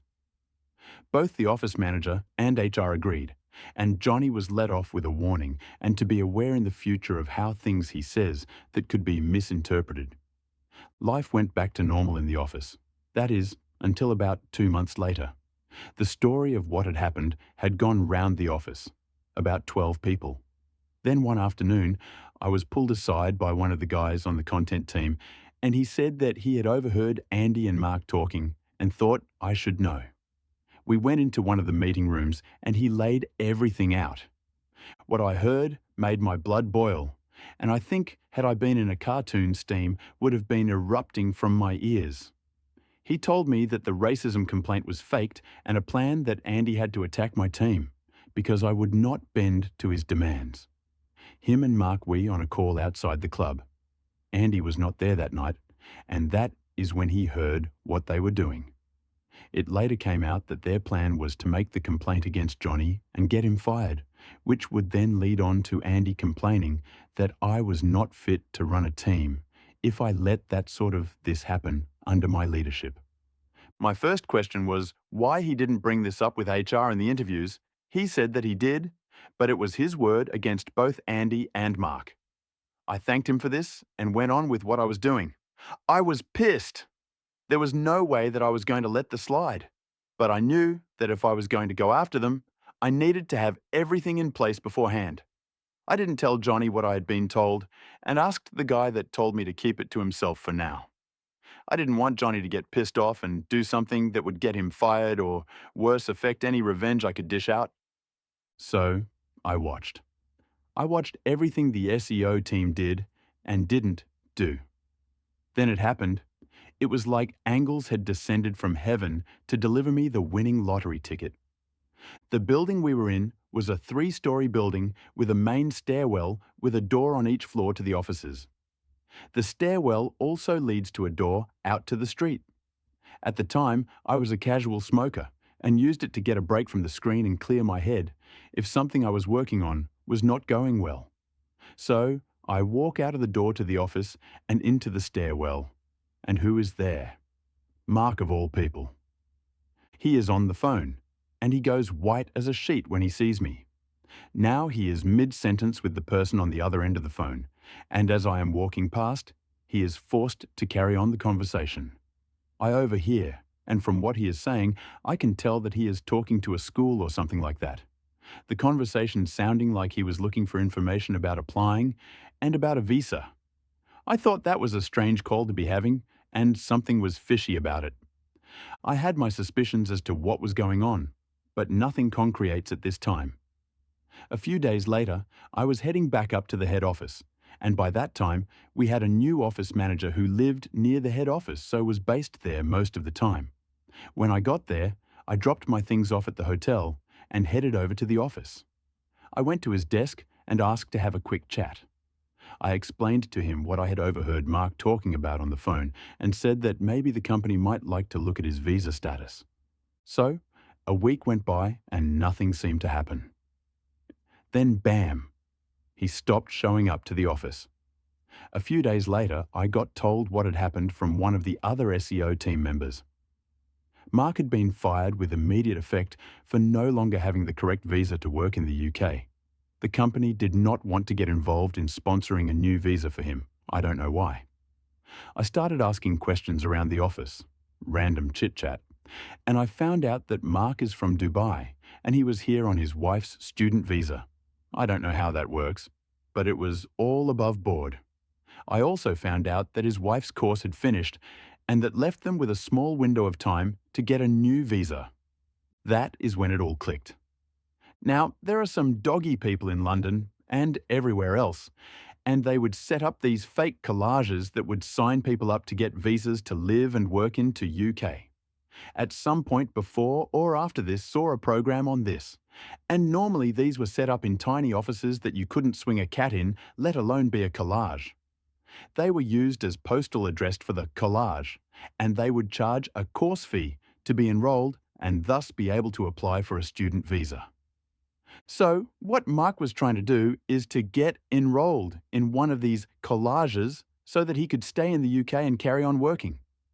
I found out a few weeks later that Mark and his wife did have to leave the UK and go back to Dubai because he didn't have any money coming in to pay for his new collage course. Bye, Mark. When I found out that Mark had been let go, I pulled Johnny aside and filled him in on everything. He could not believe it and was stunned that they would try and do that. I apologized to him as it was my fault that he had been targeted by them in a way to get at me. He would not accept it and said that I had gone above and beyond in defending him. Following on from this, I made it quite clear to Andy that I know what he and Mark had done, and I would not be forgetting it and to watch his back. I made sure we were not in earshot of anyone else. About 2 months later, Andy handed in his notice and left the company, never to be seen or heard from again. I have told this story to some people over the years, and I've been asked so many times if I feel guilty for what I did. I always respond the same way. I feel guilty that Johnny was wrongfully accused and targeted. I don't feel guilty about what I did to Mark. You don't mess with my friends, family, or team. It was really massive strike on Andy and Mark's career. The way OP executed the revenge is just satisfying. No doubt, racism is common these days, but accusing others of racism and getting leverage is more common. Such people are more dangerous than racists, I think. Kudos to OP. The story is from A Quiet Borderline. Operation Let It Go. My dad just shared a story about my late Uncle Dale, his lifelong friend and fellow engineer. So in his memory and in spirit of the upcoming holidays, I present for you the tale of nepotism, engineering students, and Idina Menzel. Uncle Dale was a senior engineer at a small firm in the Midwestern USA and engineering instructor at the local community college. He was also, unofficially, in charge of the office parties. To help offset the costs, he had a small tin box on a table outside of his office with a slot in it so anyone could donate money to the party fund. Everyone knew about it and were happy to donate. A month or so before the company's big Christmas party, Uncle Dale decided to check the box. Lo and behold, it was empty. Uncle Dale knew something was wrong because he had seen several colleagues putting money in the box. This could only mean one thing. Someone was stealing from the party fund. At this moment, Brad, the owner's nephew and a fellow engineer, came around the corner. And something about the way Brad was looking at him made Uncle Dale suspicious. Brad didn't have a good reputation around the office, to say the least. He had a reputation of being pushy, obnoxious, rude, and just plain entitled. Unfortunately, he was not only the owner's beloved nephew, but knew how to skirt the rules so he wouldn't get fired. Uncle Dale decided to set a trap to catch the thief. Using his engineering skills, he set up a hidden rig using a hidden doorbell camera right by the box. He then had a colleague loudly brag about how he contributed $100 to the party fund. Then he waited. He got a notification that the camera was recording and watched Brad open the empty box, scowl in disgust, and throw the box against the wall. Now you'd think this would end with Uncle Dale presenting the video evidence to his boss to get Brad fired, but oh no. As I mentioned in a previous post, if there's one thing engineers love, it's solving problems. And if it's engineering students, they'll make it an experience to remember. Uncle Dale then went to his engineering students. He offered them extra credit to come up with a rigged box that would make noise when opened. The more obnoxious the sound, the higher the bonus.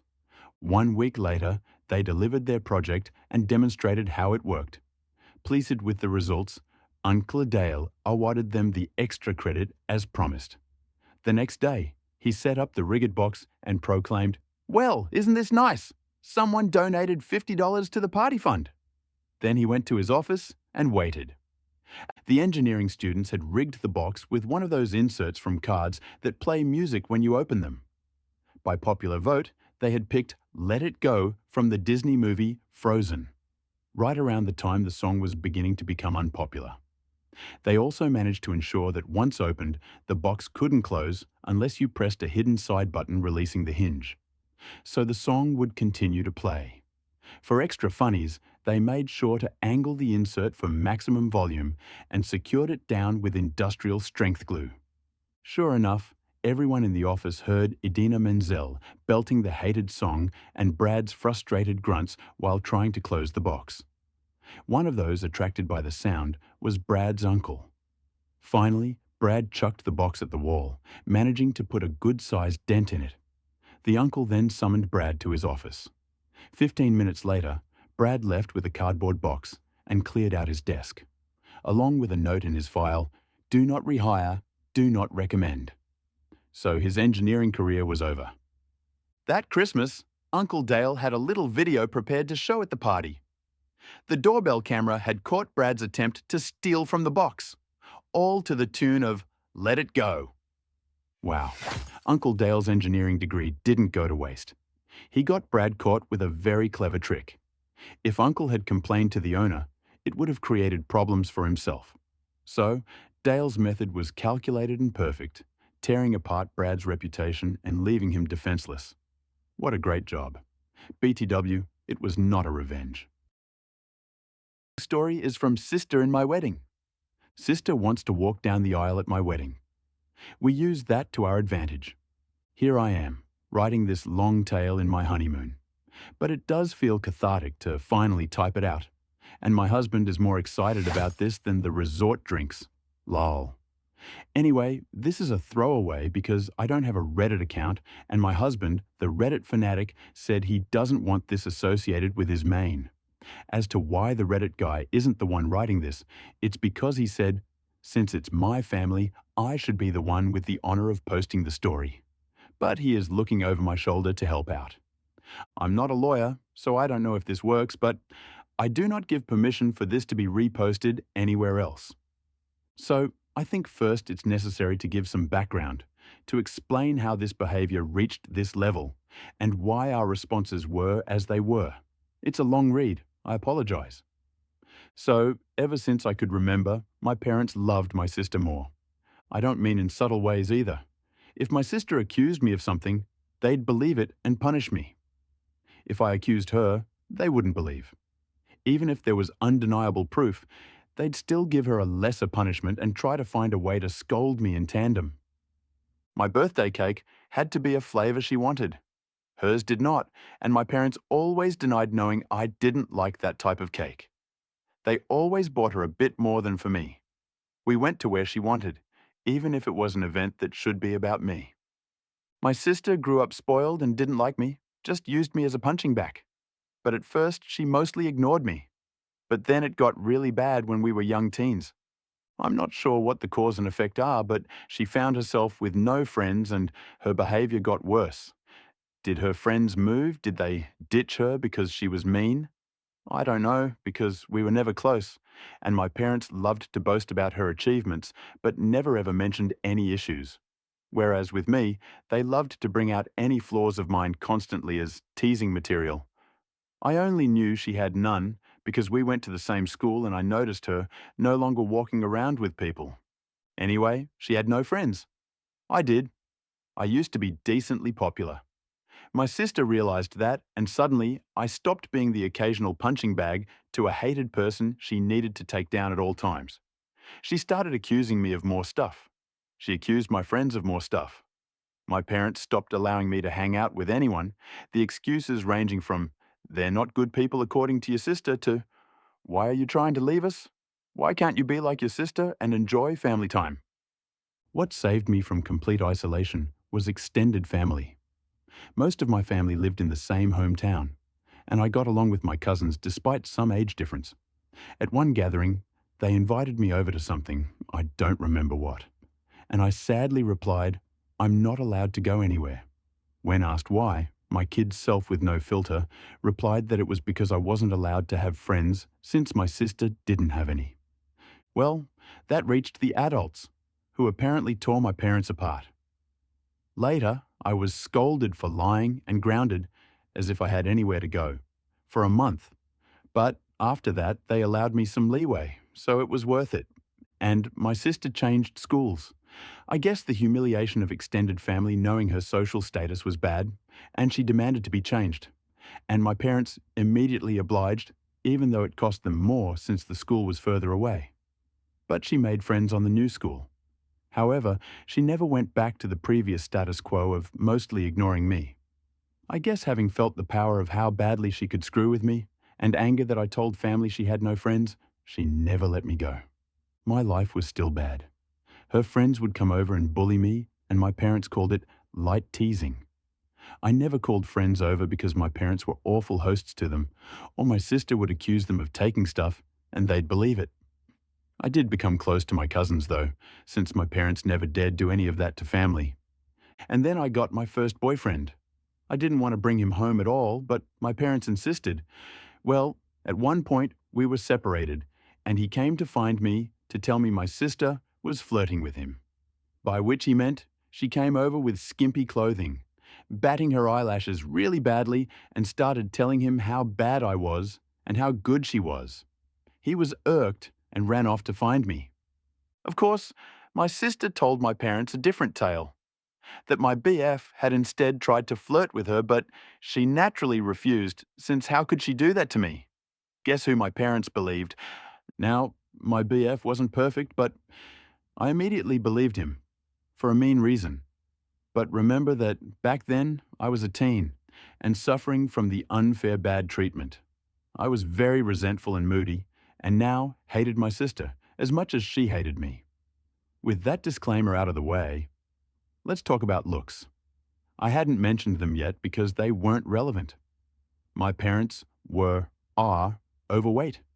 And since they liked showing love via food, giving you more food, buying treats, etc., my sister is also overweight, whereas I am not. In fact, I've always been kind of skinny because punishment often included no treats or snacks. Obviously, weight isn't what matters. Personality is. But my sister even then was already rude and spoiled. Even her flirting attempts were bad because she never learned to work for anything since she could demand and my parents would deliver. Added to that the fact that she didn't look like some CA model. Even my self-conscious teen self didn't believe my BF would try and cheat on me with her.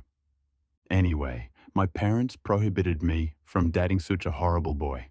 I did try to keep going in secret, but it was hard, and the relationship ended. I did get another, but again my sister accused him of flirting with her when he refused her advances. Again my parents believed her. I tried pointing out how this happened again, but they decided that meant I was incapable of making good choices and kept picking bad boyfriends. The relationship couldn't handle the Romeo-Juliet situation and fizzled out again. I would eventually get called a slut in high school as I was fine with making out with boys and such, but refused to have relationships. Thankfully, it never got back to my sister or parents. My sister did bring one boyfriend home during all this time. He was paraded with pride, and my parents spent every second telling me how good he was. And why couldn't I be like my sister and find myself someone like that? Until he stopped showing up, and suddenly he was conniving bastard that tricked my sister. Oh well. And the unequal treatment continued at this time. She had more spending money, her curfews were much better than mine, she was free to go anywhere at any time while I couldn't. If I pointed it out, my parents would say it's because she's older. But when I reached that age, I still didn't have the same treatment she had.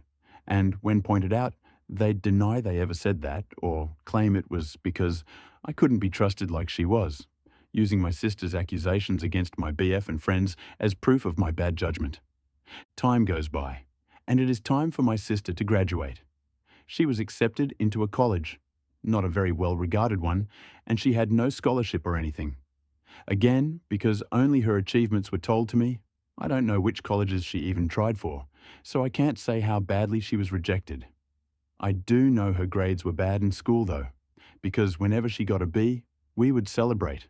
I would usually get good grades, but my parents refused to celebrate, claiming since I always got those, what was there to celebrate?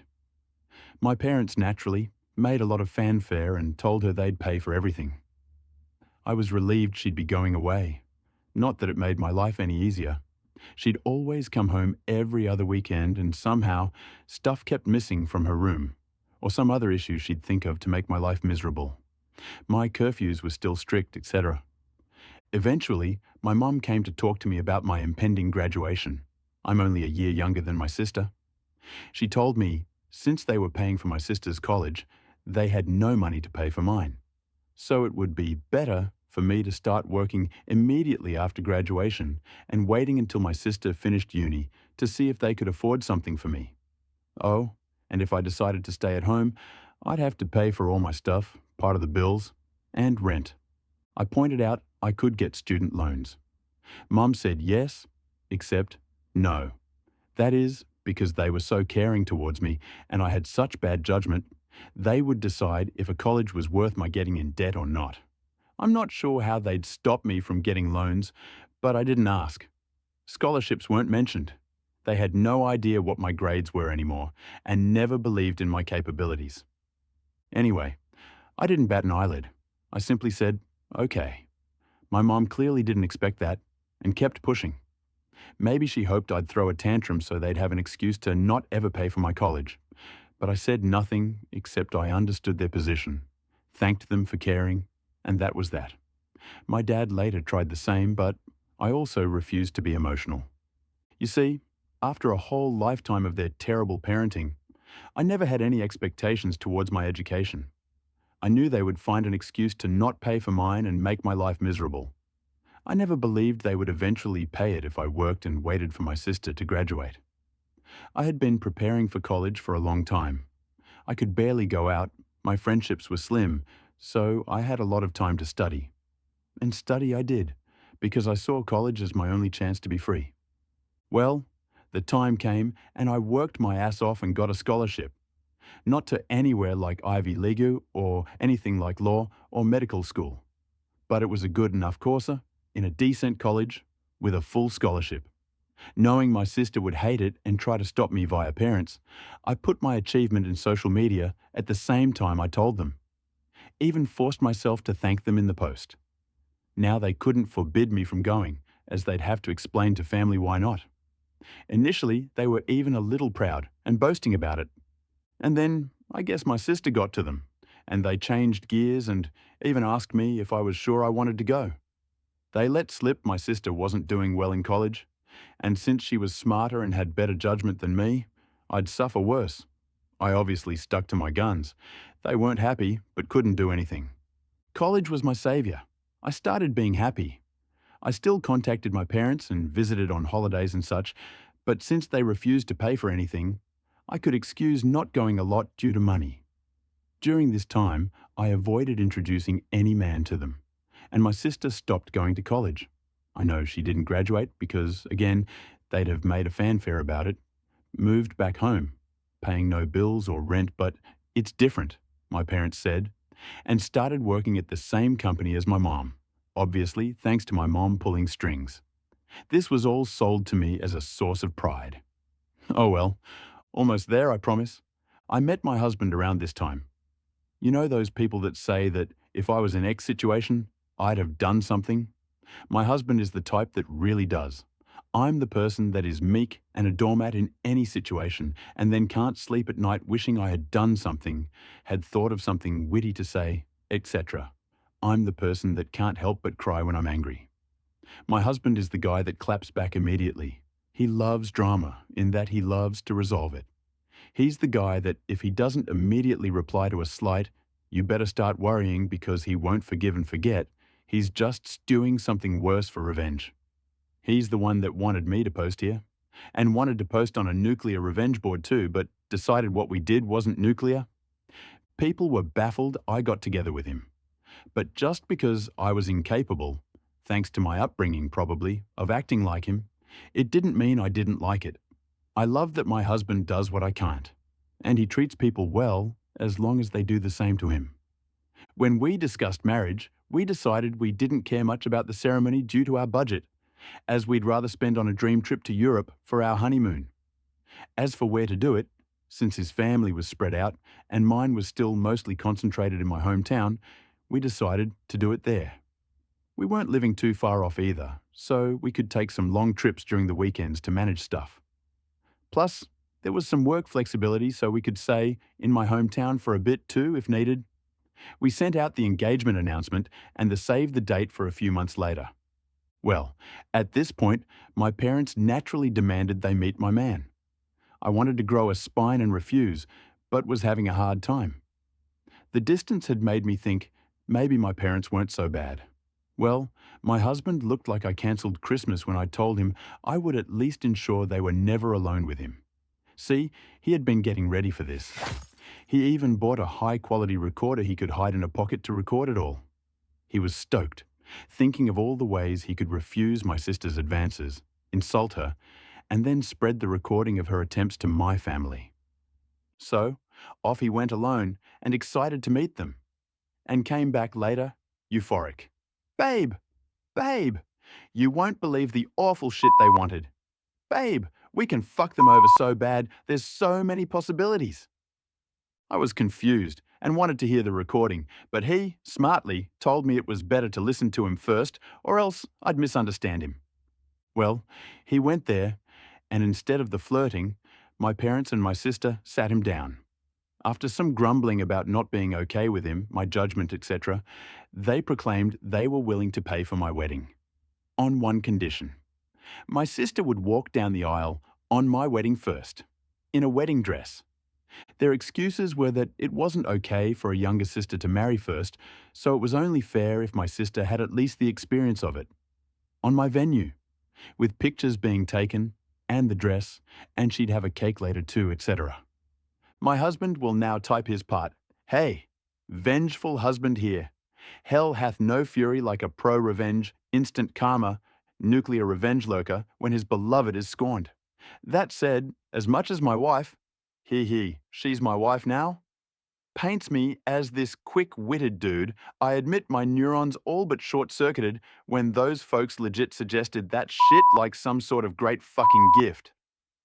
Even Troy would rather take in the horse a second time, methinks. Alas, after my brain rebooted, I did have a whole-ass catalogue of insults about to spew out. But something in my soul whispered in my ear like the devil, string these fucks along. So I said I needed to think, see how my wife, back then fiancé, would react, and then ran out of there before I could give away my nefarious plans. Back to me, the wife. So my husband sincerely recounted how my parents wanted even my wedding to be about my sister, with a grin on his face. And had the recording to prove it. I was shocked. The distance had softened how bad they treated me. And I thought even they wouldn't go so far. Thankfully, my husband insisting on the angle of revenge helped me not go to a bad headspace. We had a blast thinking up ways to screw them over this, from ridiculously outlandish to what we thought was feasible. We then called his much more level-headed brother when we decided on a plan. It involved having 2 venue addresses, giving them the wrong one, etc. Well, level-headed brother scolded us for it. While he acknowledged he would never be able to convince us from retaliation, he at least showed us something like that would be hard to pull off. Some of our other ideas were also at danger of getting sued. So we eventually settled for the most benign plan. Act like we agreed, but then hire security and don't let her in. Obviously, if that was all, it wouldn't be pro-revenge. The rest is all mostly my husband. But he wants me to do the honors, so here goes. Just important to mention, everything he did was previously discussed with me, and were our mutual ideas. He went back to my parents, said he probed and thought I wouldn't be down with it. However, he didn't see the issue, and not wanting family to fall apart would be down to helping them do it. He pointed out, I don't like conflict, so if I was surprised with it, I might not throw a tantrum in front of all the people. On the other hand, marriage is a big thing. So who knew if I'd lash out? Thus he suggested a compromise. They'd help pay for stuff. This way, I would feel even more pressure to not say anything, as not only would we be public, well, with our families there, but I'd be grateful to the help they gave, and that'd mollify me. He said my parents looked surprised by my grown sister starting skipping with joy, literally so, like a kid, so it was accepted. Important. My husband also claimed that due to some bad judgment in boyfriends in the past, these words were all my idea and I'm so proud of using their words against then LOL. I was distrustful and controlling and liked to check his phone and stuff to ensure he wasn't cheating on me. As such, it was imperative that nothing of this plan was ever put in any writing. For any discussion pertaining to my sister walking down the aisle before me, he'd go over to their house to talk. And so began the months of deception, where my parents and sister thought they were tricking me, and my husband and I were milking them. How? Well, rather than pay for the wedding then lay low, of course my parents wanted input in everything. Some stuff that meant a lot to me, the songs and color palette. My husband would convince them to let it go to keep me in line. But since we never really cared for the ceremony to begin with, everything else was game. Or so they thought. What we did was thus. We'd go, say, to check the drink and menu options. We'd then accept the lowest or second lowest priced option. My husband would then secretly take my sister there to also try it out. Then sigh and say, "It's a pity we don't want to abuse my parents' goodwill, so we wouldn't get the best options." Cue my sister demanding my parents pay for the best. My parents would then tell me not to worry and they'd pay for the most expensive. Same was done with photographer. Flowers. My husband handed my sister a bouquet of the flowers we wanted, then sadly expressed how I wanted some other tasteless flowers. Cue my parents telling me they wanted us to go with said flowers and they'd pay for it. Wedding dress. We hit a minor snag here. My parents wanted me to use a hideous dress. Okay, not outright hideous, but it wasn't my style and wouldn't look that good on me. We had planned on saying yes then, simply not using it. But my mom sent me a message about it, so there'd be proof I said okay. We had to go with me refusing in text and standing my ground. My husband went over there and said he'd see what he could do. My sister suggested ruining my desired dress, so I'd be forced to wear the other one. He pretended to agree. During all this time, they really kept communications outside any text. We made sure that it happened by, when my sister tried messaging my husband, have me reply to here. This solidified the "I'm controlling and neurotic" claims my husband was making. So they believed it and never risked anything in writing. And maybe some people might not like the thought of their partner going around and talking badly about them to family.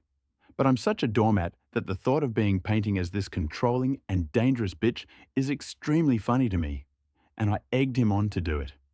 I guess I have a warped sense of humor, lol. Oh, and my sister did try to flirt with him, but he acted conflicted. Also, to really sell that he was with them, my husband would pretend to tell them things without my knowledge. But he never told them we hired security. It was really funny.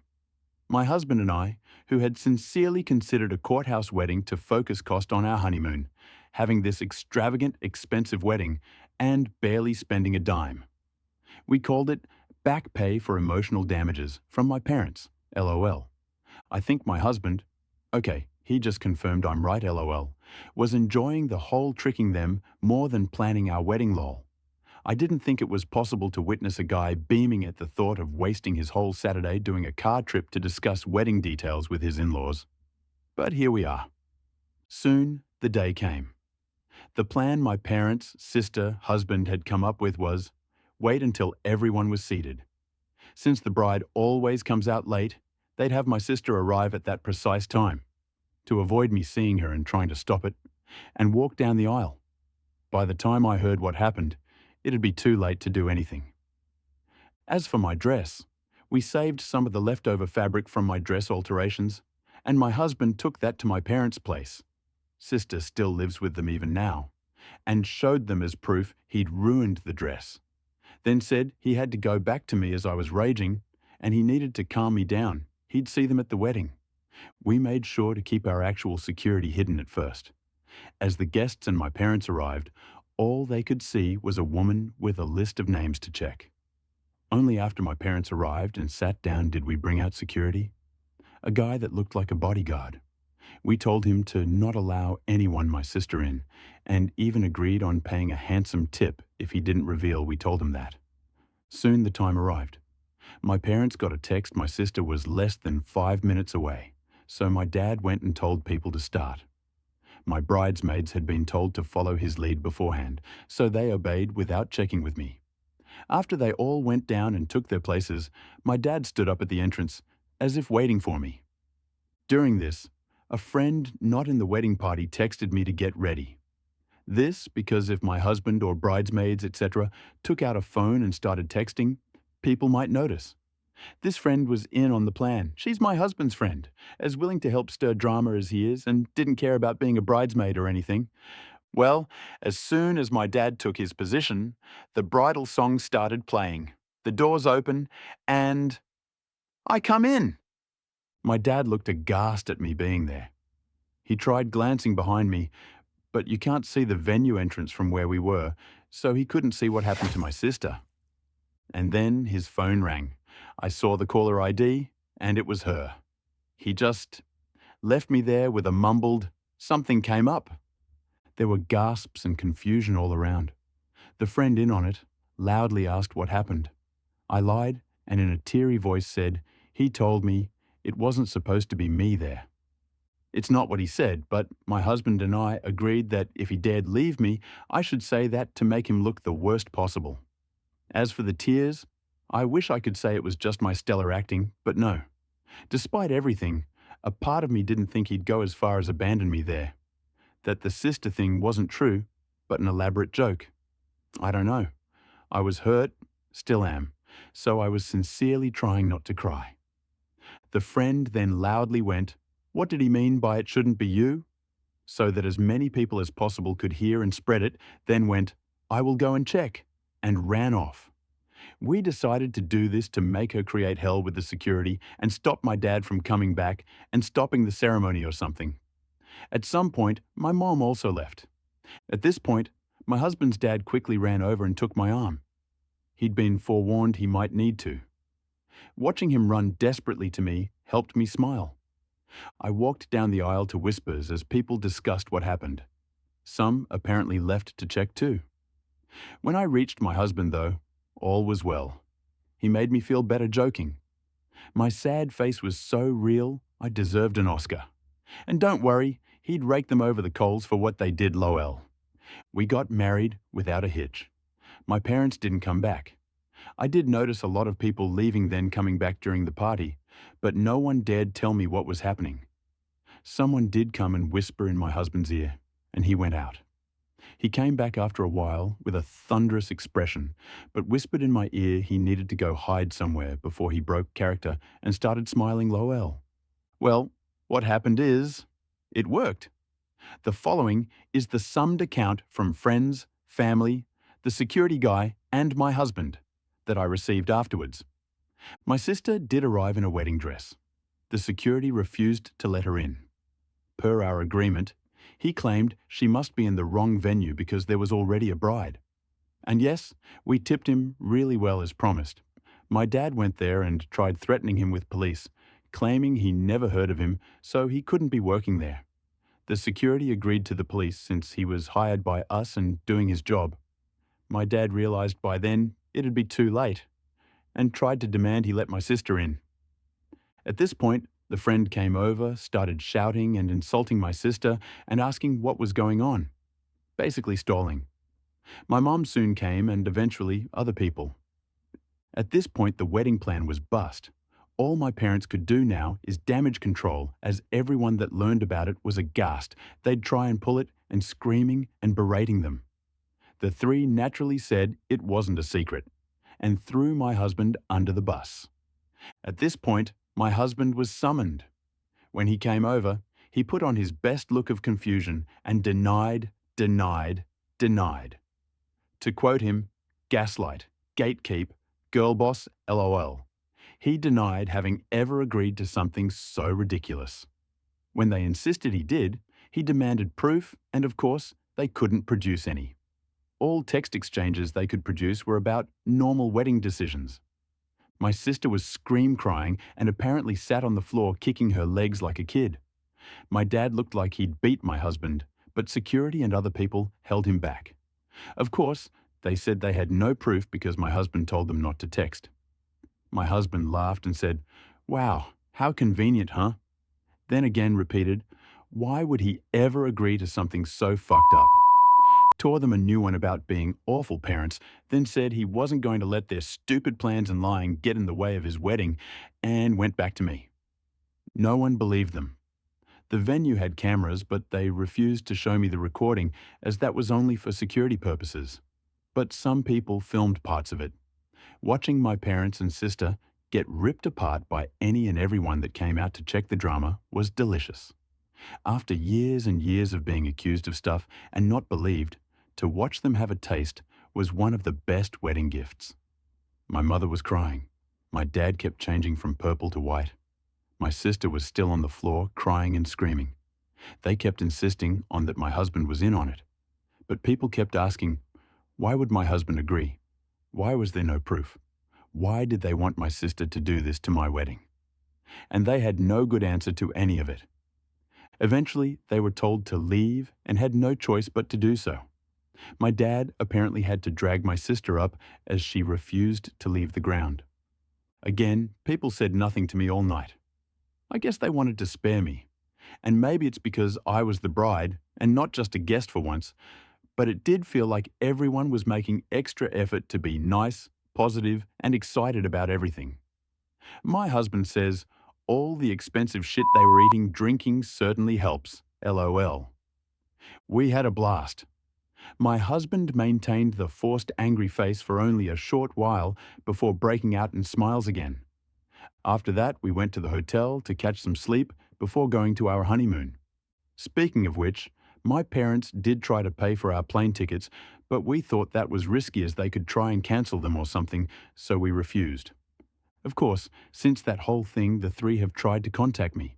I've refused calls because my husband insisted on keeping a paper trail. I smart thing because my sister did eventually message me.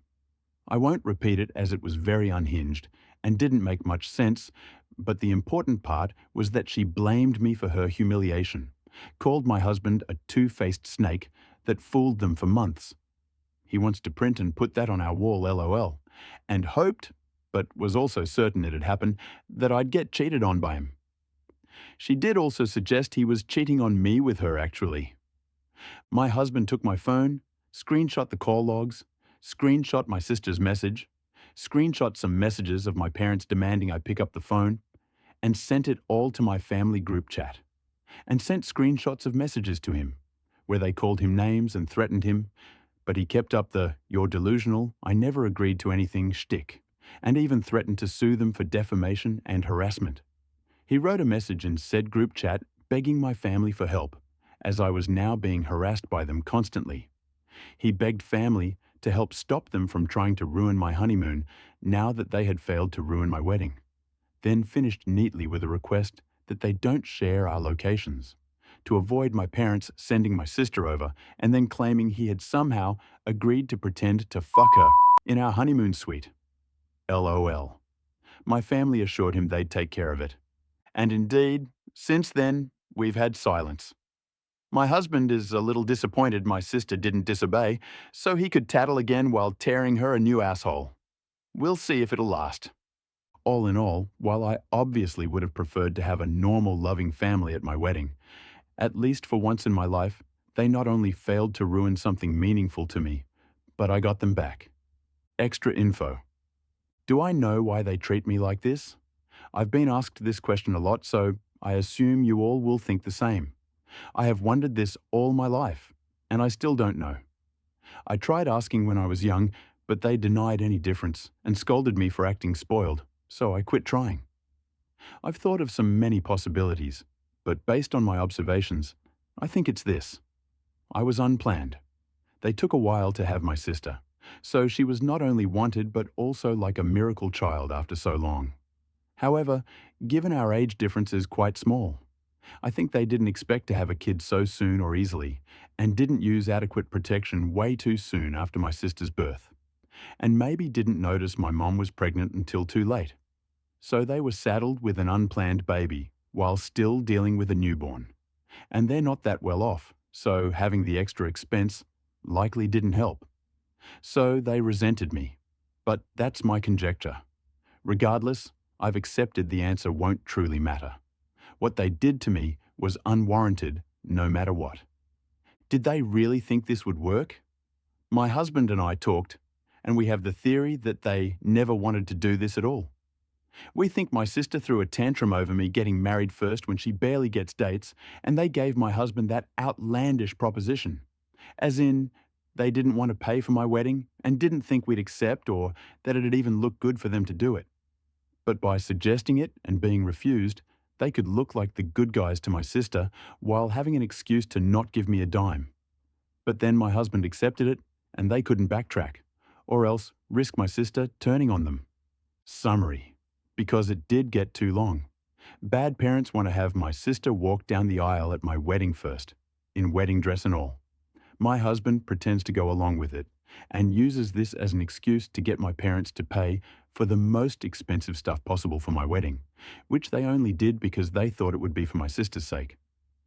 When the day comes, though, we hired security that didn't let her in. When family called out my parents, they said my husband was in on it. But my husband denied it. There was no evidence, so no one believed them.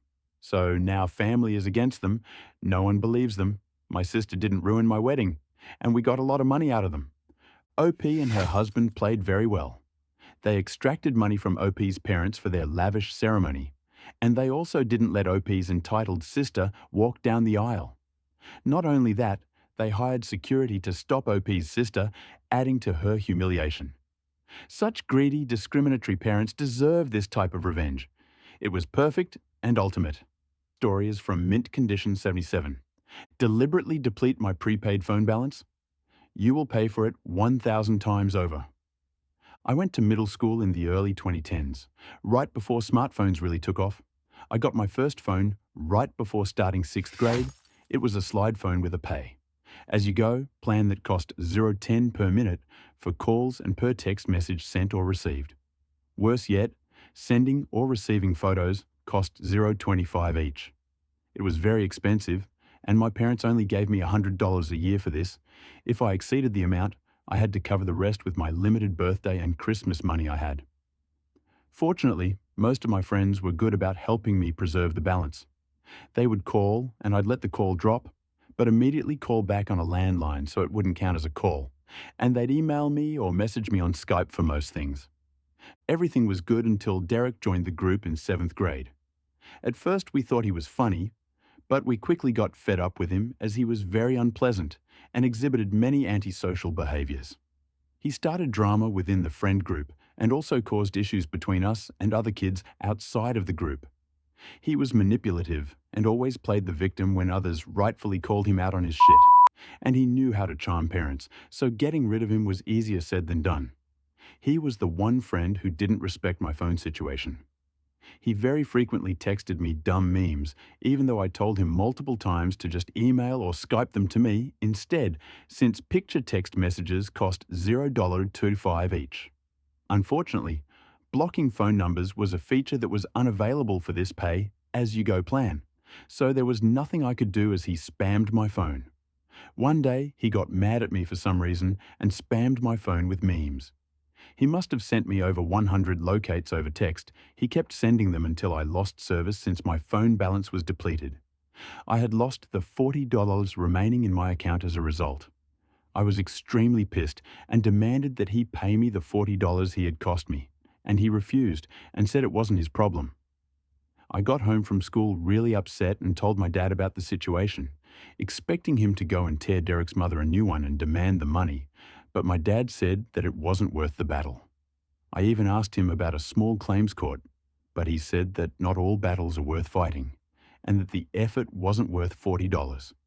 He took me to the carrier's store and loaded $50 onto the phone. The carrier changed my phone number, and they managed to block Derek's number. They had initially said that blocking phone numbers wasn't possible with this plan, but my dad insisted and would not leave the store until they did it. I was extremely paranoid about my phone number being leaked and other kids spamming it to fuck with me. Fortunately, my parents got iPhones that summer and got me one too, and the new family plan had an unlimited text plan. Nonetheless, I was pissed at the $40 he essentially stole from me out of malice.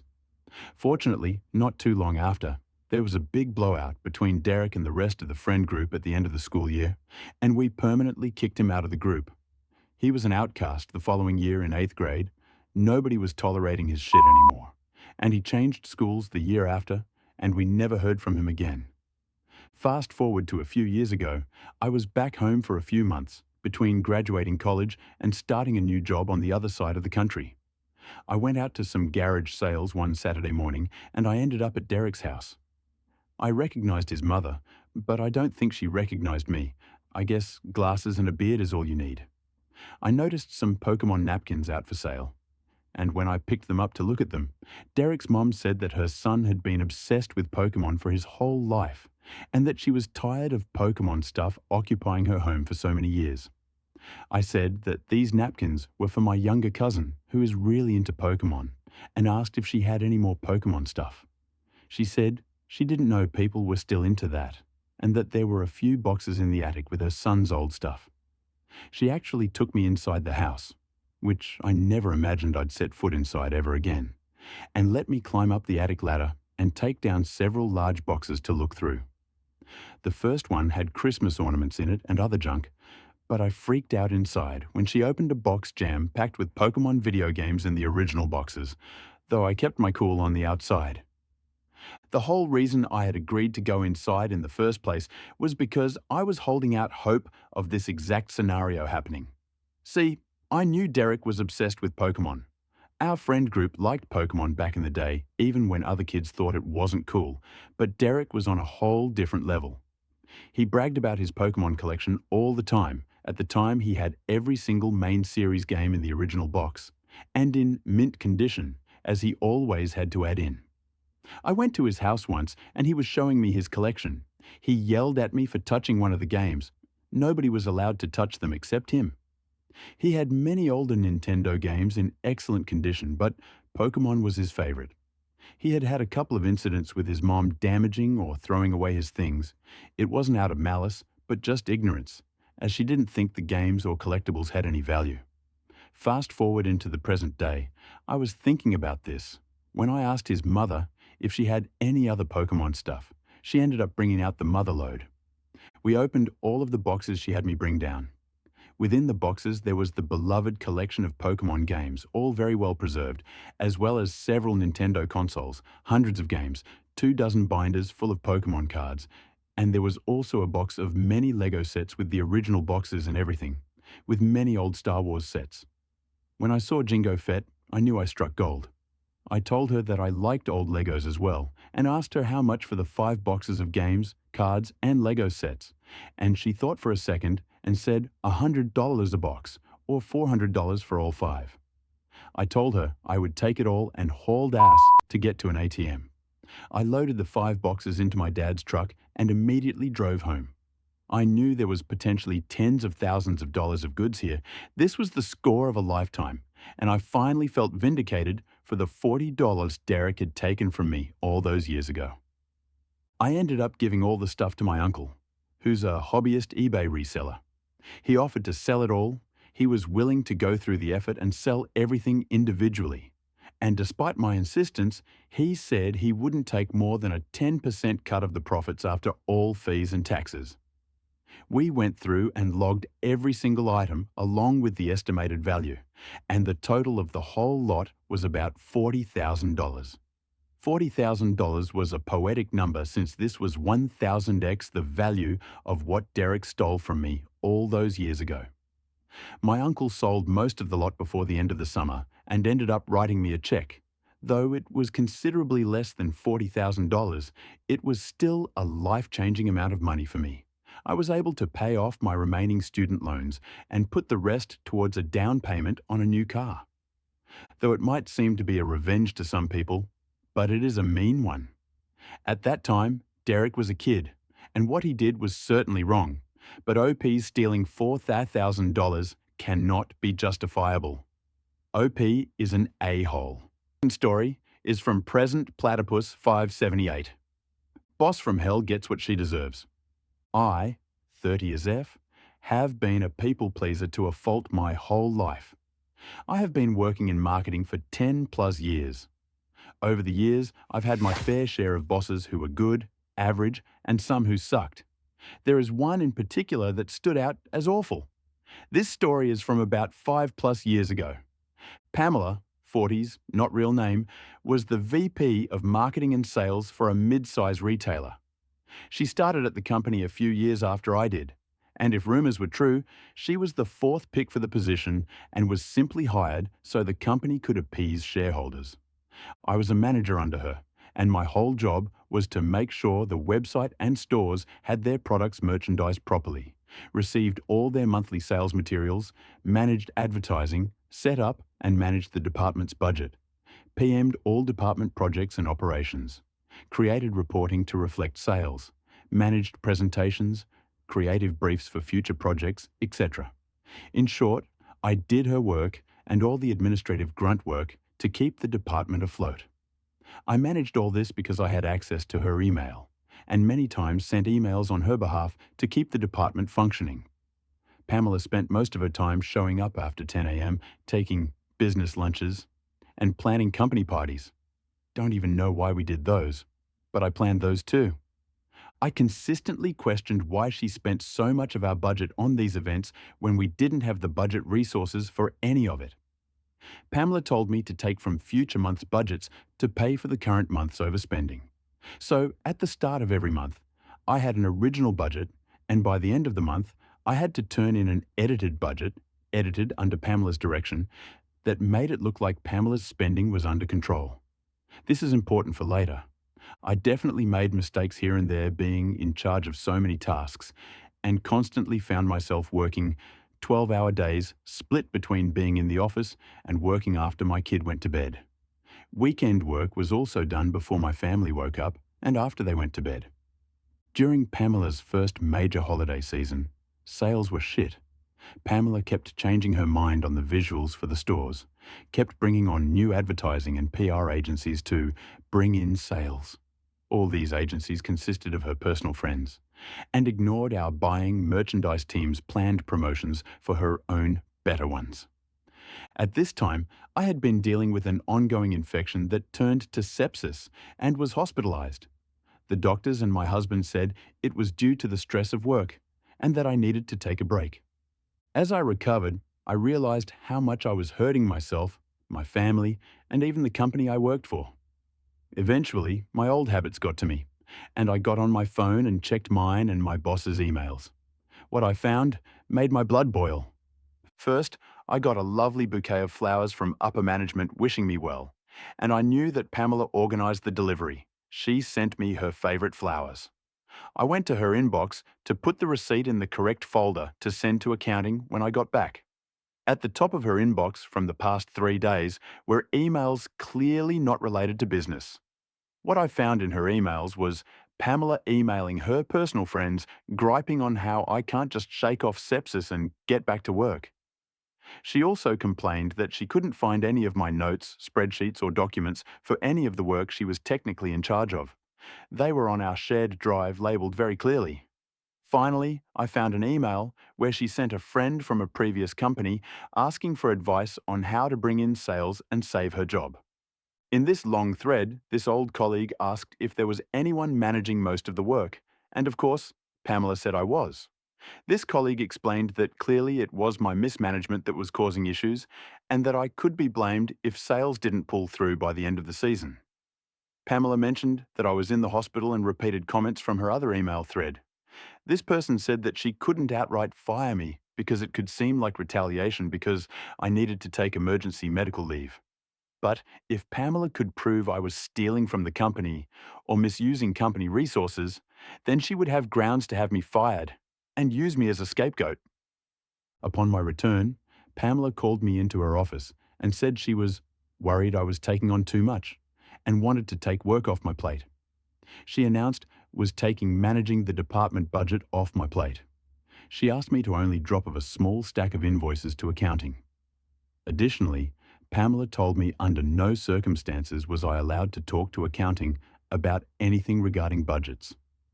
Also, if I had any concerns about the department or workload, I wasn't allowed to go to HR. I had to discuss it directly with Pamela.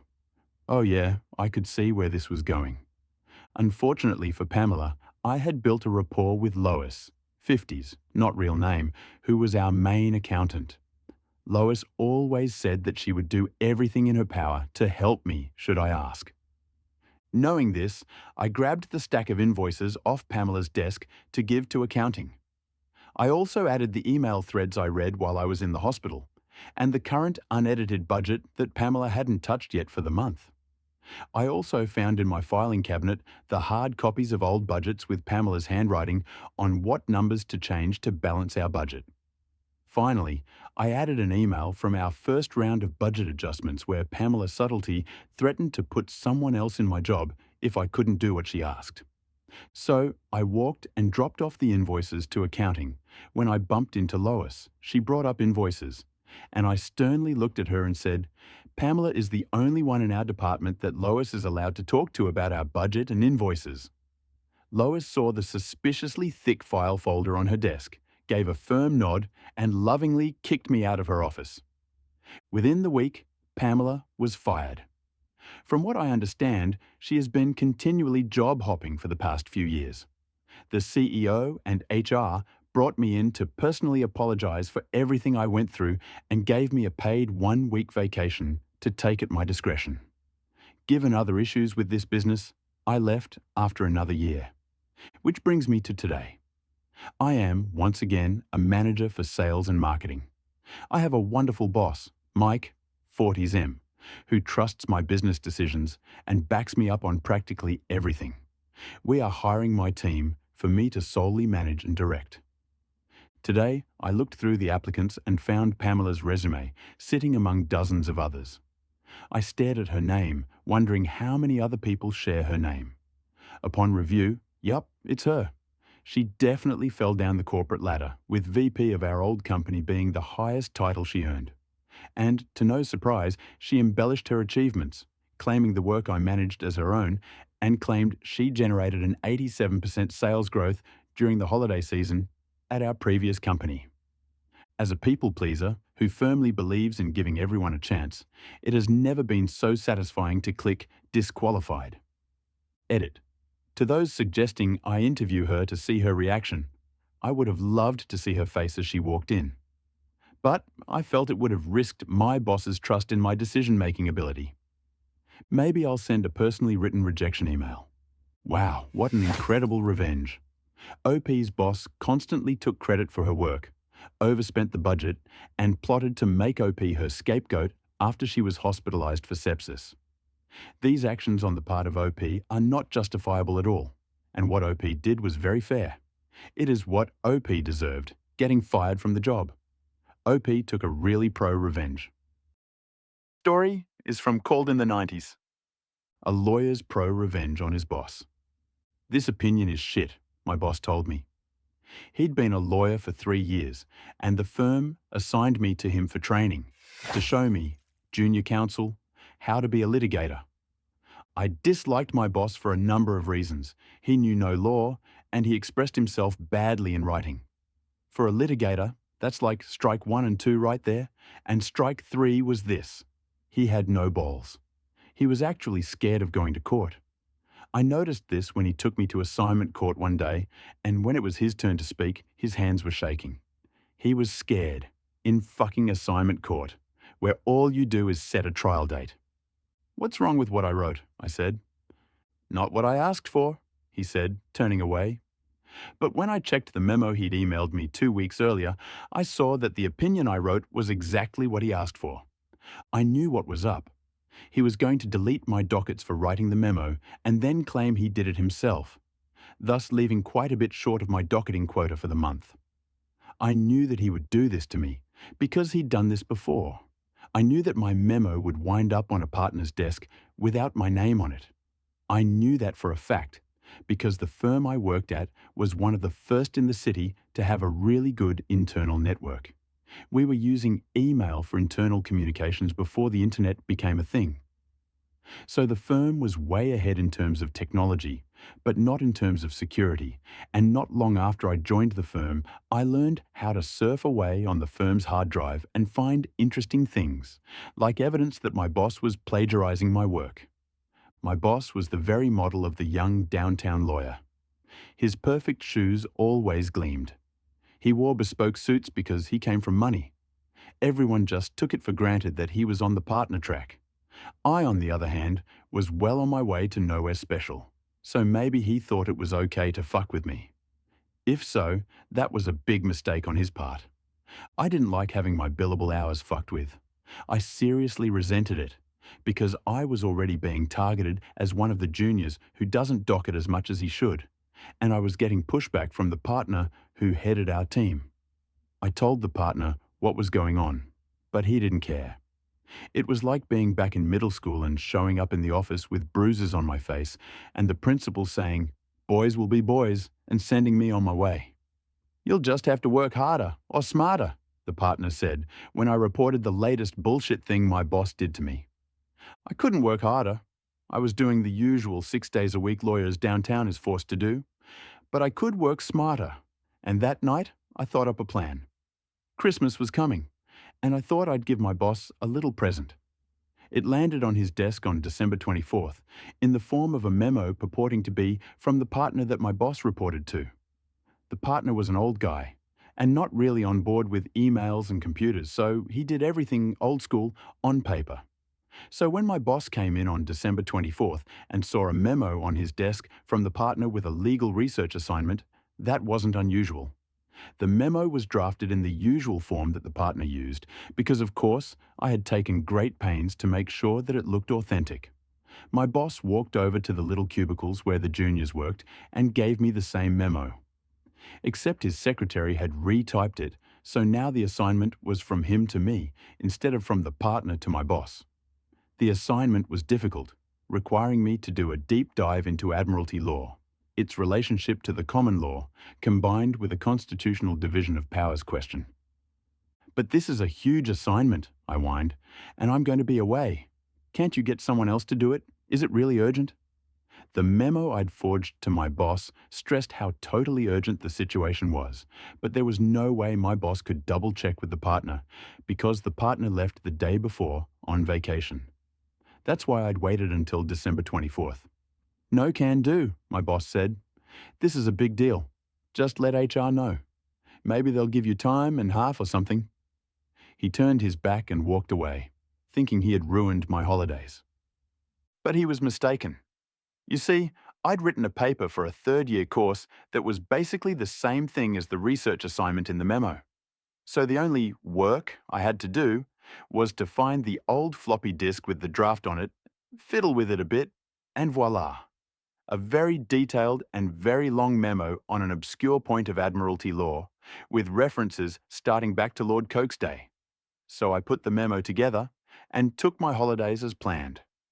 I wasn't travelling anywhere, because I had no money, but I saw my family and stayed in town, and I made a point of dropping by the office during the holidays, sending an email or two, establishing that I was around, and docketing all my time for the huge amount of research I was allegedly doing. So the holidays end, and I'm sitting in my shitty little cubicle with a huge stack of work to do, and my boss comes up to me in one of his bespoke suits with a gold tie pin and cufflinks to match. He was wearing a gold watch too. He was dressed up, even for him, trying to make an impression of some kind. "Where's that memo? You were supposed to have it on my desk when I got back. I'm going into a meeting at noon."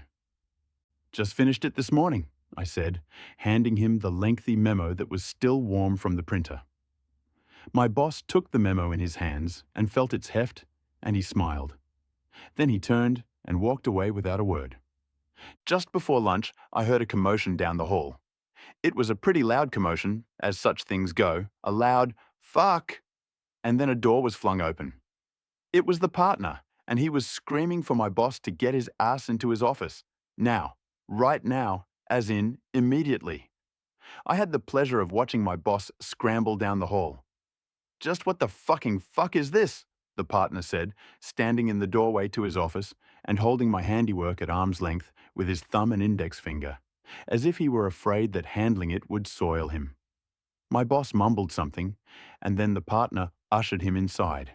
I heard more shouting, then the sound of muffled excuses, and then more shouting from the partner. Then the door flung open again. "Call it in the 90s. Get your ass in here too," the partner said, and I got my ass in there pronto. "Did you write this fucking memo?" the partner said. I took it from him and looked it over. "I wrote it. The cover page has been changed to remove my name, but other than that, it's mine. I spent all Christmas on it. Is there something wrong with it?" The partner exploded. "Is there something wrong with it? Something wrong? I'll tell you what's wrong with it. It's fucking useless. Totally useless." I explained that I'd followed my boss's instructions to the letter and that I'd docketed more than 100 hours on it. At this, the partner really went nuts and told me to go back to my desk and fetch him the memo from my boss. I brought it to him, and when he read it, his face went red. He told me I could leave, and I hauled ass out of there. From my little cubicle, I wasn't close enough to hear the full chewing out my boss got, but I heard the details through the grapevine over the next few days about how the partners were seriously pissed that my boss had wasted over 100 hours of a junior's time on a useless task that was obviously a prank. And how had my boss not realized that he was being pranked? Was he an idiot? I wasn't blamed at all, of course. I had been working under my boss's close supervision. My boss didn't get fired, but there were some good outcomes for me. For one thing, the partner told me to send him a copy of any memos I wrote for my boss, and that ended him taking credit for my work. My boss also stopped deleting my dockets for my research. Plus, I got a belated Christmas bonus for having to give up on my alleged vacation to write the stupid memo. I really hated working in that place, but whenever times were tough, I'd think back to the case of the forged memo, and that always brought a smile to my face. OP had a very satisfying prank on his toxic boss. The boss wanted to spoil OP's holidays, but the prank ended up ruining boss's own reputation in the office and raised questions about his competence. It was really satisfying. Kudos to the OP for exposing the reality of toxic boss. The second story is also from Khaled in the 90s. Revenge on a client who tried to throw me under the bus. I was pushing 40, and I'd learned a lot of lessons in more than 10 years of legal practice. But one of the most important lessons I learned was from an older lawyer that I worked for as a summer student after the second year of law school. A lawyer has 3 duties, he told me. First to himself, second to the court, and last, the client. Always make sure you come first and the client comes last. The reason? Because clients will fuck you, he said. They'll throw you under the bus without thinking twice. I should have stayed with this lawyer, but being young and an idiot, I had to go work downtown. And I'm still downtown now. But fortunately for me, I remembered this lesson, and it came in handy many years later when a client really did try to throw me under the bus. My client was this mid-sized company that did this and that and owned things here and there, not big enough to be listed. But it did have a pretty sizable real estate portfolio, and one day, a building they owned burned to the ground. The company wanted to collect on the insurance, so they told Frank, a veteran salaryman, to deal with it. Frank was close to 60 and thought he knew what he was doing. He didn't need me to help him with the insurance claim, he told me. He had everything under control. Besides, lawyers are expensive. Some guys really get off on not paying legal fees, and Frank was one of those guys who gloated over every penny that he managed not to pay to the lawyers. I dealt with Frank a lot, and he was always nickel and dimming me. "The insurer is going to fuck you," I told Frank. It was only by luck that I even knew about the fire and the loss, because Frank had not asked for my help. He'd just let it slip one day, and since then, I'd kept on top of him, trying to get him to smarten up. I'd had to fight to get him to send me the proof of loss form to make sure he hadn't messed that up. Frank fucked up a lot, and I wondered sometimes how he had a job. But the proof of loss was okay at least, so that was one less thing to worry about. "You don't know that," he said. I could tell he just wanted to get me off the phone. I'm paid to know when insurers are trying to screw my clients, I said, and the insurer is going to screw you. They've been stringing you along for ages with requests and questions and paperwork, but they aren't going to pay you, not unless you sue them. But Frank said he knew what he was doing, that it was all under control, and besides, he got along with the adjuster so great. The limitation period expires in 2 weeks, I said, and once that 2 weeks pass, it will be too late to sue. The moment that limitation period expires, they will stop taking your calls. You'll get a final email saying, "Sorry, you're out of time," and that will be that. Don't leave this till the last minute. Let me sue right now, and you'll have the money in no time. Frank was like, "Sure, fine, whatever. Don't bother me, I got this, blah, blah, blah." And he got off the phone as soon as he could. I sent him the usual email with clear warnings and recommendations, which he ignored. I sent the email again, and then again as the limitation period approached, and again a couple of days before the deadline. "I'm going to be at trial, and you won't be able to reach me," my final email said. "But you have to sue. You have other firms on your list, so pick one and sue." He didn't bother to reply, and I went off to do my trial. The trial lasted a couple of weeks, and no email from Frank. Then a month passed, and another month, still no email. I figured he must have sorted things out. Maybe Frank was right after all, I said to myself, and then my phone rang. It was Frank. "Remember that fire insurance thing we spoke about?" We'd only spoken about it like a dozen times. I figured he was calling up to gloat, so I cut to the chase. "So they paid out." "That's great, Frank. You were right." He asked me what I was talking about and could he see a copy of the claim? "What claim?" I said. "The claim against the insurer. You know, that claim." "Does that mean the insurer didn't pay?" I said. He hung up on me, and then a few minutes later, my computer dinged, and there was Frank's email talking about how we spoke, and he told me to sue, and he was worried when I hadn't sent him a copy of the claim, so he was following up to get a copy of the claim. I emailed him back. "I take it that the insurer didn't pay you, just like I told you they wouldn't, and now that the limitation period is expired, they told you to jump in the lake, leaving you with a loss in the millions. Is that it?" I'd made a mistake by not going over Frank's head when he wouldn't listen to me, but if I'd gone over Frank's head, I never would have received another file from him, so I didn't. But that was then, and this was now. So I CC'd Frank's boss and his boss's boss, plus I CC'd Bill, the client's in-house counsel. Bill acknowledged my email right away and called me later that day. "Frank messed up," he said. "We know that. He's an idiot. So what do we do?" "So his excuses didn't work?" "Nope."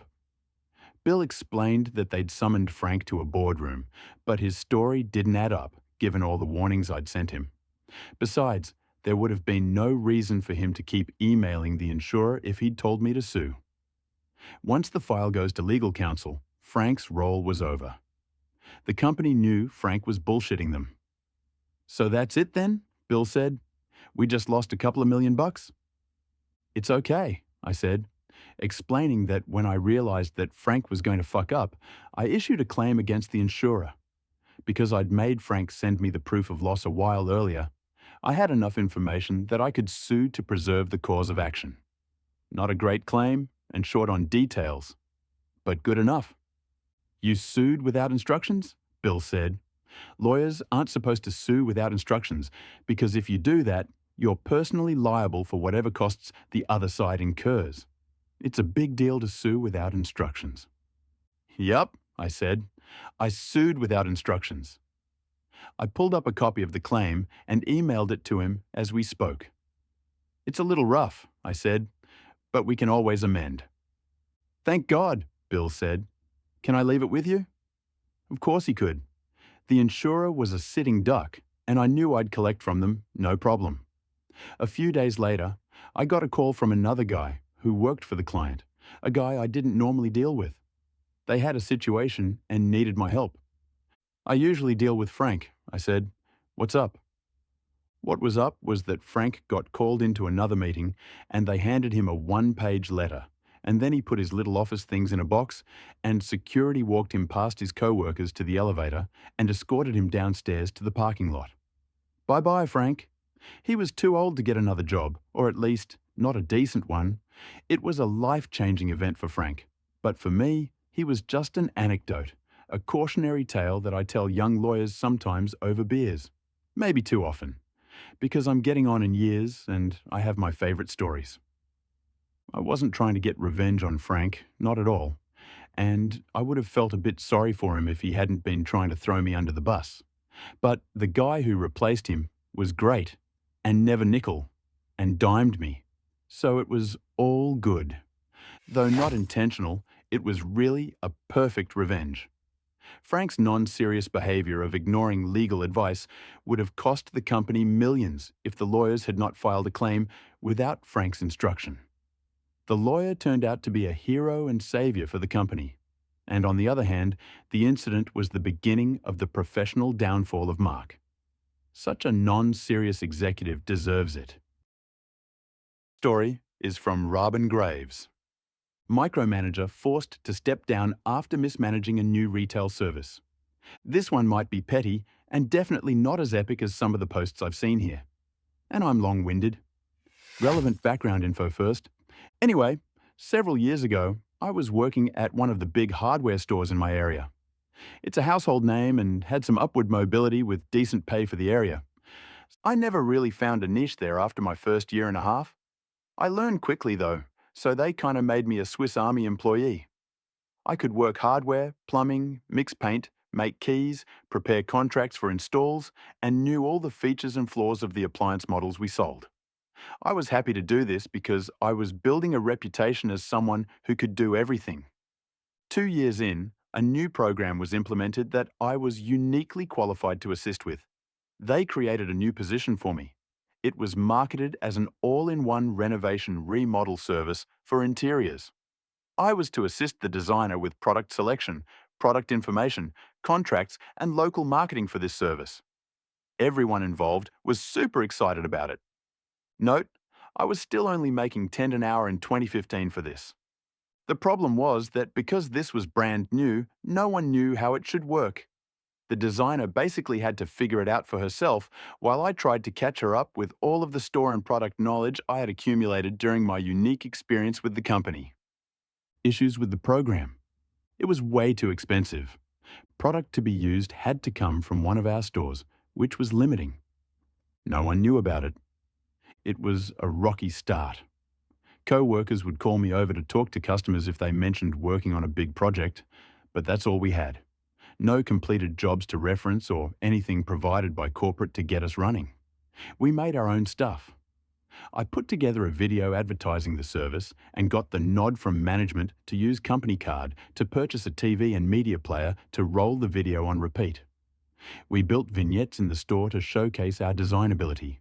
I had been picking up a lot from the designer, so it ended up being a partnership in effect. The micromanager. Enter Devon, the assistant manager. He had actually been involved in the project from the beginning and had been pretty supportive and brought good energy at first. But I think he got fed up with issues that we couldn't control. Sloppy contractors refusing to fix things that they messed up. Slow design processes customers worked out what they wanted and people just backing out after taking a bunch of our time when they see the price. We were, on average, charging $3 more for a small bathroom remodel on labour alone. Consulting and design fees were also worked into the final cost. The product was discounted to basically being tax-free, but as I mentioned, options were limited to products the company sold. It was just too expensive to make many sales on the poorer side of town, where almost everyone knows some kind of contractor or tradesman with connections. It wasn't a good market for this program, but we did manage to start hitting and exceeding our numbers. The 7 in the region for the brand new program was not bad. And just when we finally started getting some business and a rhythm around 8 months in, Devon decided that it was not working fast enough for him. Obviously, the designer was to blame since he had no authority over the contractors or setting prices. She didn't know what she was doing, and he was going to make some changes. He honestly didn't do much besides hover, bring bad energy, and make terrible suggestions. He didn't understand the scope of what we had to do to get a customer out the door and happy. He forced us to cut corners and get the sale as quickly as possible without concern for liability, for basically destroying a room in someone's home to remake it, or what was realistic in terms of timelines. Customers felt rushed and got nervous. They backed out. We came to a standstill. We would only have 2 or 3 designs in progress at a time. But suddenly, after working our asses off building the program, we had no customers for the first time in 6 months. Obviously, Devon was not subjecting us to his authority hard enough. So he went harder and fired the designer. I lost my patience. Justice or injustice, IDK. I'm a chill dude, but I had been working my ass off for this company, making peanuts on the promise that I was working towards something. I endured working for the incompetent managers that got their positions because they started working there at 18 and made it their life. The toxic alpha male, I will lead, you will follow. BS was too much. So I started bullying him back, making fun of him in a teasing way where he couldn't really react without looking bad or losing control. I did that for a while, and he left me alone to run the program in the interim since I was the only option. The designer and I had become friends though, so I was still mad about how it went down. I wasn't finished yet, but I didn't know what to do. Eventually, they got another designer, and Devon had me moved back to what I had been doing before. Passed over for several promotions that I was more than qualified for. The market had been flooded with long-time employees that were being moved around. Bad luck, but I was done with the place. One day, we were sent an email link to an anonymous manager review survey. The store computers were set up with an always-on and logged-in user profile, so I wrote down the link and verified with a coworker that they weren't unique. In every department I visited that day, I wrote a review for Devon.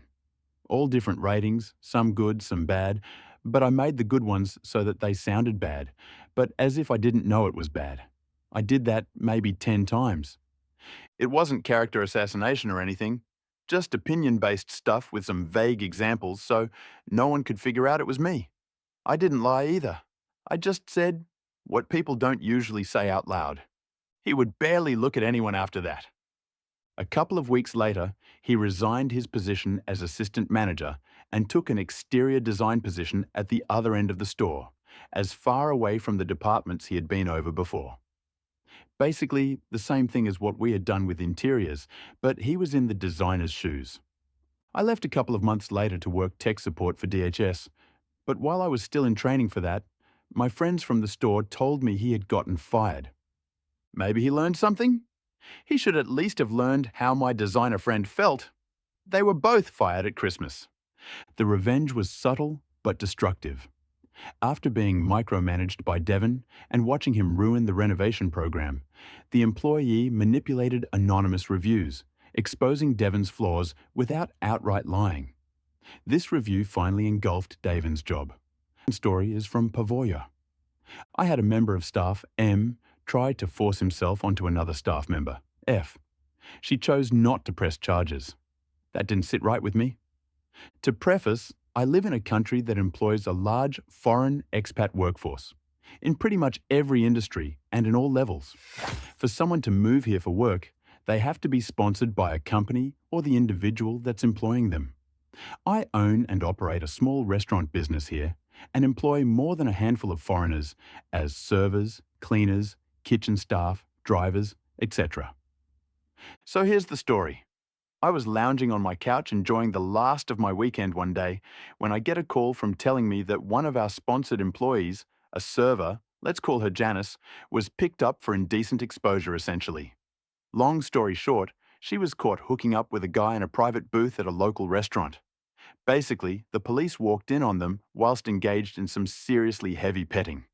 They were fully clothed, but the guy she was with, or practically on top of I should say, has his junk out. Turns out he works at the restaurant 2 doors down from where she worked. After a bit of chastising and threatening to escalate the situation and have them deported to sufficiently scare their senses back into them, they let them go, but not before signing a pledge-type document promising to never repeat the offence. Or else. A slap on the wrist, basically, and everyone got to go home, but it doesn't end there. That night, something clicked in my brain, and I had the thought, how and why did the police find them in a private booth in the back of a restaurant before the restaurant's own staff did? So I called the restaurant the next day.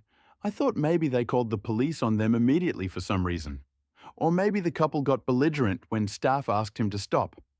Turns out the staff didn't notice a thing. In fact, up until that day, the police have never been to that restaurant before. And when they did, they simply walked in, went straight to the back booths where the two were sat, and busted right in. I realized this meant that someone must have seen them and called the cops on them point blank. The question was, who? I decided to speak to Janice. I wanted to speak to her anyway that day, both to check in and get her version of the situation. I also gave her the employer, "You know you did something stupid, chat," and reassure her that she's keeping her job. I also wanted to ask her who she thought called her in. Without hesitation, she said it had to be Sammy, who was one of our drivers. "Why do you think it was Sammy?" I asked. "He's the one that dropped me off at the restaurant that day. He might have seen my friend walk in right after me and called the police on us," she said.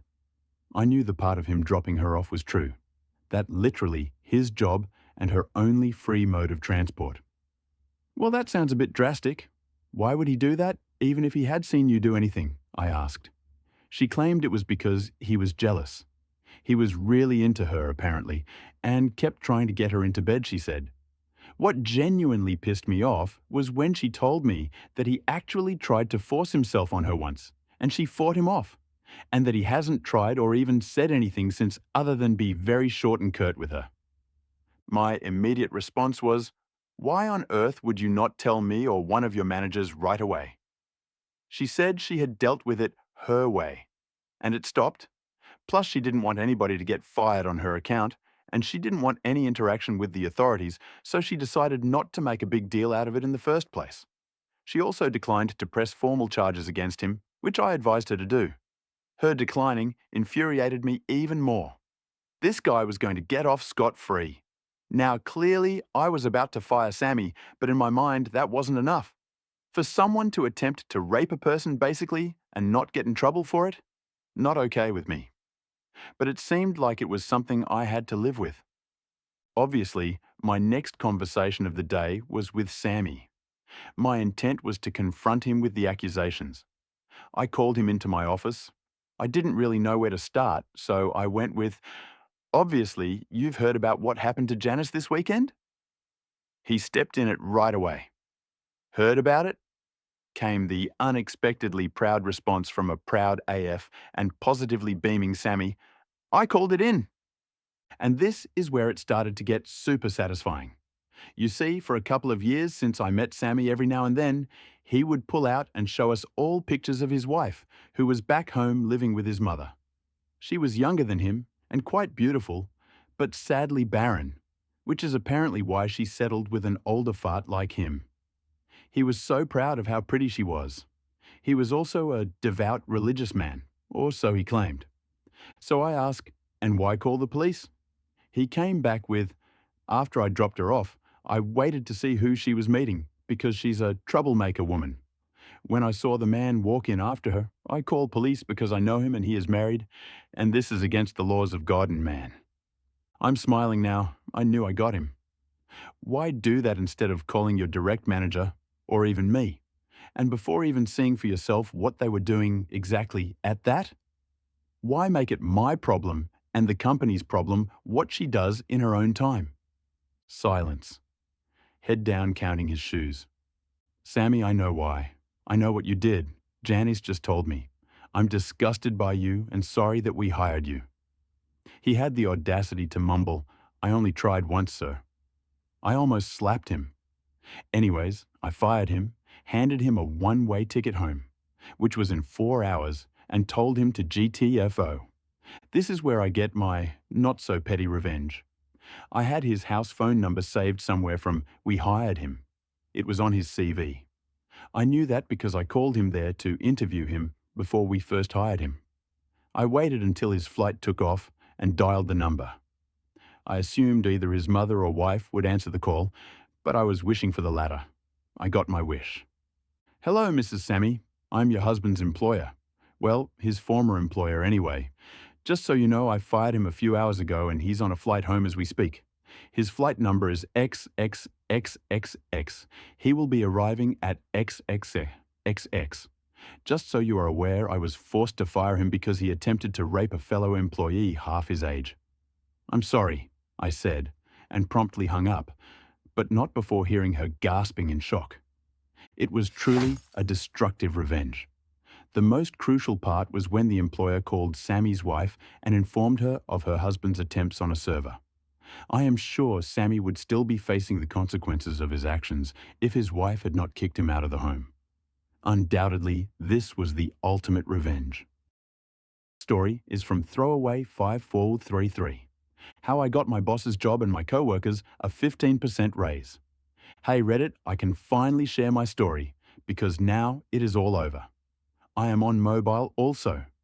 English isn't my mother language, and this is my first post ever on Reddit, so please be gentle, haha, and sorry for the long post. To the backstory. This all happened in an EU country, I don't say which one, sorry. I did my apprenticeship in a mid to big size factory as a machine operator. After I completed my apprenticeship, I worked in the production for around 1 month. Then I got called into the office, and they asked me if I can do some holiday replacement, so I said, yes, why not, better hours and clean work. I got taught the systems, which was pretty because I manufactured those parts for 1 year. After my co-worker came back from their vacation, they asked me to stay and became a part of their team, so I said, yes, sounds good. So I was now working in the sale quality department. Now to the present time, 7 years later. Our team increased from 5 workers to 15 because of restructuring, which helped us a lot. My boss retired last fall.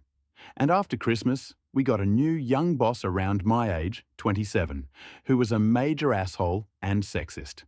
We got a few weeks before him a new hire, a lovely young girl, age 19, which I trained her. If you are new, you are doing some error, which is totally fine in my opinion. So I come in last Tuesday to hear my new boss screaming like a maniac at this young girl. I asked her what happened, and she said she filled the wrong form, which happens even to me. My boss noticed it and screamed at her. I paraphrase it. Boss, you stupid little slut, who dumb can you be to fill out the wrong form? I should fire you and make sure that you never find any work in this field again. Co-worker started crying at this point. Then my boss stormed into his office and slammed the door shut. I asked my co-worker if she's okay, and she was still sobbing, so I brought her a coffee and took her to our office, Grandma. Everyone loves here so much. I was at this point pretty pissed and told everyone what happened. After they learned what he did to our new co-worker 3, stormed into his office and quit after 25 years in this company. Mick's boss said to them that they are worthless and overpaid. They told us that, and a plan was formed. Everyone will quit except for me, for now. What my boss didn't know yet, if we had a huge customer audit happening in 3 weeks, which I am the only certified to prepare for. If we fail this, it would cost us 15 to 20 million euros, and the customer would pull the contract. So after my boss learned that the whole department quit, except for me, he was even more pissed. Boss, hey, why the hell did everyone quit? Me. Maybe because you are asshole and a sexist pig? Boss, what did you just say, you asshole? Me. You know what I said, and do you remember the big audit in 3 weeks by customer X? Boss. Yeah, what's about that? Me. You know that I am the only one certified to prepare it, right? Boss. Yeah, and? Me. I quit as well because I do not want to work for such a asshole boss. See ya. And walked right out to my other co-workers to say goodbye in the whole factory. The production VP noticed it and asked what happens, so I told him, and he was pissed. He called the CEO, which I knew pretty well, and said, Robert, the shit hit the fan big time, come down to the production floor now. The CEO asked if it's important, and the VP said, if you want to pass the audit in 3 weeks, then move your ass down here now. So the CEO came running down with the entire C-suits and asked, what's so important? Then I piped up and said, our whole department quit today and won't come back until this motherfucker of boss gets removed and fired. Then they ask what happens, and we told them. They were mad and asked how they can fix it. I said, fire him and hire a better fit, because I held the most trainings and qualifications they asked me, which I gladly said yes. So we took off to my new office with my old department and the CEO in tow. My boss saw me and said arrogantly, "Decided to came back a beg for your job back, you little R-word?" Me, "Nah, just to inspect my new office because you are fired by now." He laughs and said that I am under him and only the CEO can fire him. So the CEO came around the little corner and said to my boss, "Get the fuck out of my company, you are fired, and I make sure that every company knows what you did." My ex-boss was white as a sheet. After that, the CEO called the police and reported him trespassing. In the end, I got a 70K raise and a bonus option, which I declined and asked if we can split it for my co-workers. I don't need that much money, €1 million worth of bonuses.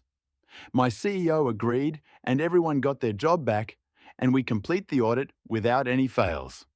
The customer was happy, and so we are too. If you have questions, I will answer them in the commands. The revenge was really epic. OP stood up for his co-worker, united the whole team, and exposed a toxic boss, all while keeping his company's future in mind. By quitting at the most critical moment, OP forced leadership to take swift action, and in the end, he secured a fairer, healthier work environment for everyone. OP not only took a successful revenge, but also showed his leadership skills. The story is from Fox. Revenge on the Movie Producer. Please allow me to note well in advance, this story is not mine. In fact, it's a rather popular story in a town I once lived in, Savannah, Georgia, and centers around one homeowner who got royally annoyed with a movie producer. There will be a note at the end about the fellow this story is about for those interested. Okay, so first and foremost, when movie producers are looking for places to set a movie that takes place in colonial or even 1800s cities in the US, due to the sheer number of parks, wide roads, and period houses, they will often select Savannah, Georgia. They'll pull all the Spanish moss out of the trees, or trim it back, pour dirt on the roads around the squares, and effectively backdate that part of the city to fit most any place, even up to some having used the area as a setting for places like early Washington, D.C., and even places in Britain or France. Typically, when producers do this, they will pay each homeowner whose house is used as background flavour a couple $1,000s for the licensing to do so. That will be important later. Trust me. They issue some rules, like no electric lights being visible, not coming out of any door that faces the street, and you have to move your automobiles away from the drive, if you have a drive. Well, 1979, a producer came from Hollywood with the intention of using Savannah for that very purpose. Specifically, the producer was from one of the big three-letter TV channels and was working on making a made-for-TV movie talking about the events after the assassination of Lincoln and the subsequent accusations of the doctor present at his death. The production went to the city to seek permission and then sent an announcement out to each of the homeowners telling them of the various days that the shoot was going to take place. However, much to their downfall, they also noted that the production company would not be compensating the homeowners for the use of their homes as backdrops. This was met with some great annoyance by the homeowners, who turned to the city for help, only to be told that it was their civic duty to allow the use of their homes. Most everyone agreed to this and bit their lips. One homeowner, however, didn't. He decided to get revenge on the production, attempting to screw up their shooting every chance he got. He first started by leaving his car out in front of his house, only to have it towed before filming started. He threatened legal action against the studio, but that fell on deaf ears. He forbade the use of his home in some of the shots, but the production company got the city to make him back down. Eventually, enough was enough. So he waited, biding his time until he was certain they were filming. When the day came that his house was being used as a background shot, the homeowner grabbed a massive Nazi flag and hung it out front of the house, out of one of the top windows. The production company balked. They knew that this ruined any shot they'd used there. And what's more, they started to question just when he'd put the flag up. Was it just the one day? Or had all the previous shots, some which showed the house from across the square, been ruined as well? They turned to the city for help, and the city just basically shrugged, saying that it was his First Amendment right to do that, and implied that had the production company paid the homeowners, as had always been done before, then this probably wouldn't have happened. In the end, the production company had to end shooting and go to the homeowner begging for him to remove the offending flag. He did eventually do so, but only after his lawyer got a contract in writing that required the production company to pay all the homeowners for having their homes in the shot. The flag came down, and shooting wrapped in less than a day. Interestingly, it's said that in the movie in question, The Ordeal of Dr. Mudd, there are several shots where you can see a bright red Nazi flag flying from one of the homes in the distance. That stunt cost a producer quite a substantial amount of money and pushed production back at least a year while they tried to find every single instance that the flag flew in the background shots. This homeowner would go on to himself become very famous, though not for a good reason. Even so, he lives on among the legends of that city, both for his revenge against a movie producer and his later brush with fame. The fellow in question is none other than Jim Williams. Williams was an American antiques dealer and a historic preservationist based in Savannah, Georgia. He played an active role in the preservation of the Savannah Historic District for over 35 years. Williams was arrested on May 2, 1981, for the alleged murder of 21-year-old Danny Hansford, with whom he had been having a homosexual relationship at Mercer House. After the subsequent 4 trials, a record in the state of Georgia, Williams was finally acquitted by a jury in Augusta in May 1989, 8 years after his arrest. Williams died in 1990 of heart failure, though AIDS is also suspected. He is the center of the story Midnight in the Garden of Good and Evil novel, and later Clint Eastwood movie. Wow, it was really a brilliant and bold revenge and was executed with perfection. The homeowner forced the production company to rethink their entire approach. And the last story is from Reddit admin Dumb87. Call me a race trader and a PM on Reddit? Let's destroy your life. A few years ago, on a different Reddit account, I mentioned that I was in an interracial relationship. A Redditor's reached out to me and told me I was a race trader and unfaithful to my race. I was like, WTF, bro? I looked at his account. It was 6 years old, which told me his username was likely something he used a lot. So I started Googling his username Igmail, username Iahoo, etc., etc., and I found a match with Hotmail. A guy by the name of, let's say, Jeff, was selling some NFL game tickets and had posted his email. Now, this doesn't necessarily mean it's the same person. However, in the post, he mentioned a city in America and that he was a fan of a particular football team. I went through the Reddit user post history. He posted quite a bit in the respective city subreddits. He mentioned going to NFL games, and in another post, he also said he was born in Canada. So through the ad for the NFL ticket, I figured out his real name. I found his biography on his employer's website. He was a senior level manager, so they had a bio for him. In that bio, they mentioned he was born in Canada, was a fan of said NFL team, and loved living in the city. I also found his LinkedIn page during this time, so I sent him a connect request on LinkedIn, which he accepted. I figured he would, because he had 500 plus connections. So here's what we know. His username matches his email handle. He likes the NFL team. He lives in a said city that he posts in said city's subreddits. He was born in Canada. I then found his Facebook page. His Facebook page was public, and he posted what I would describe as semi-racist material. Also, his Reddit page was significantly more racist. Based on the numerous connecting factors, I determined, so I create a report. I included screenshots and links and summarized my findings in that report. Now, based on this person's position in his company, he likely had a significant role in deciding who this company employs. Also, his company clearly stated they were an equal opportunity employer. So I called their HR department, I found the number, and I called them, and I asked them, Would you be concerned if a senior level manager in your organization was a proud racist and degraded your equal opportunity employment policies? They were concerned.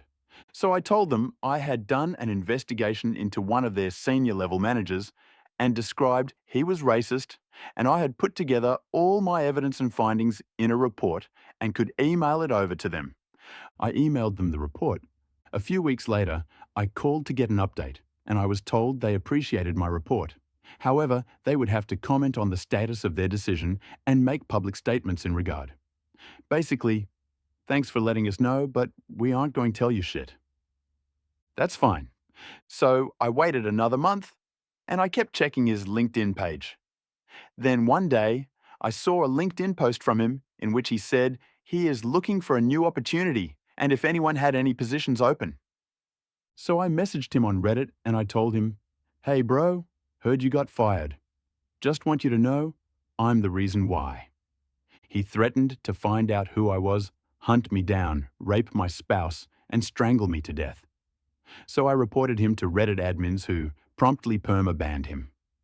Now, he really should have learned his lesson. Because guess what? He didn't connect the dots. He didn't know I could see all his LinkedIn activity. He didn't know who I was. He simply acted in rage. So I put his newest message in his folder and added it the report. Because, you see, I can be an incredibly vindictive motherfucker. I checked his LinkedIn once a week. Good news, he got another job.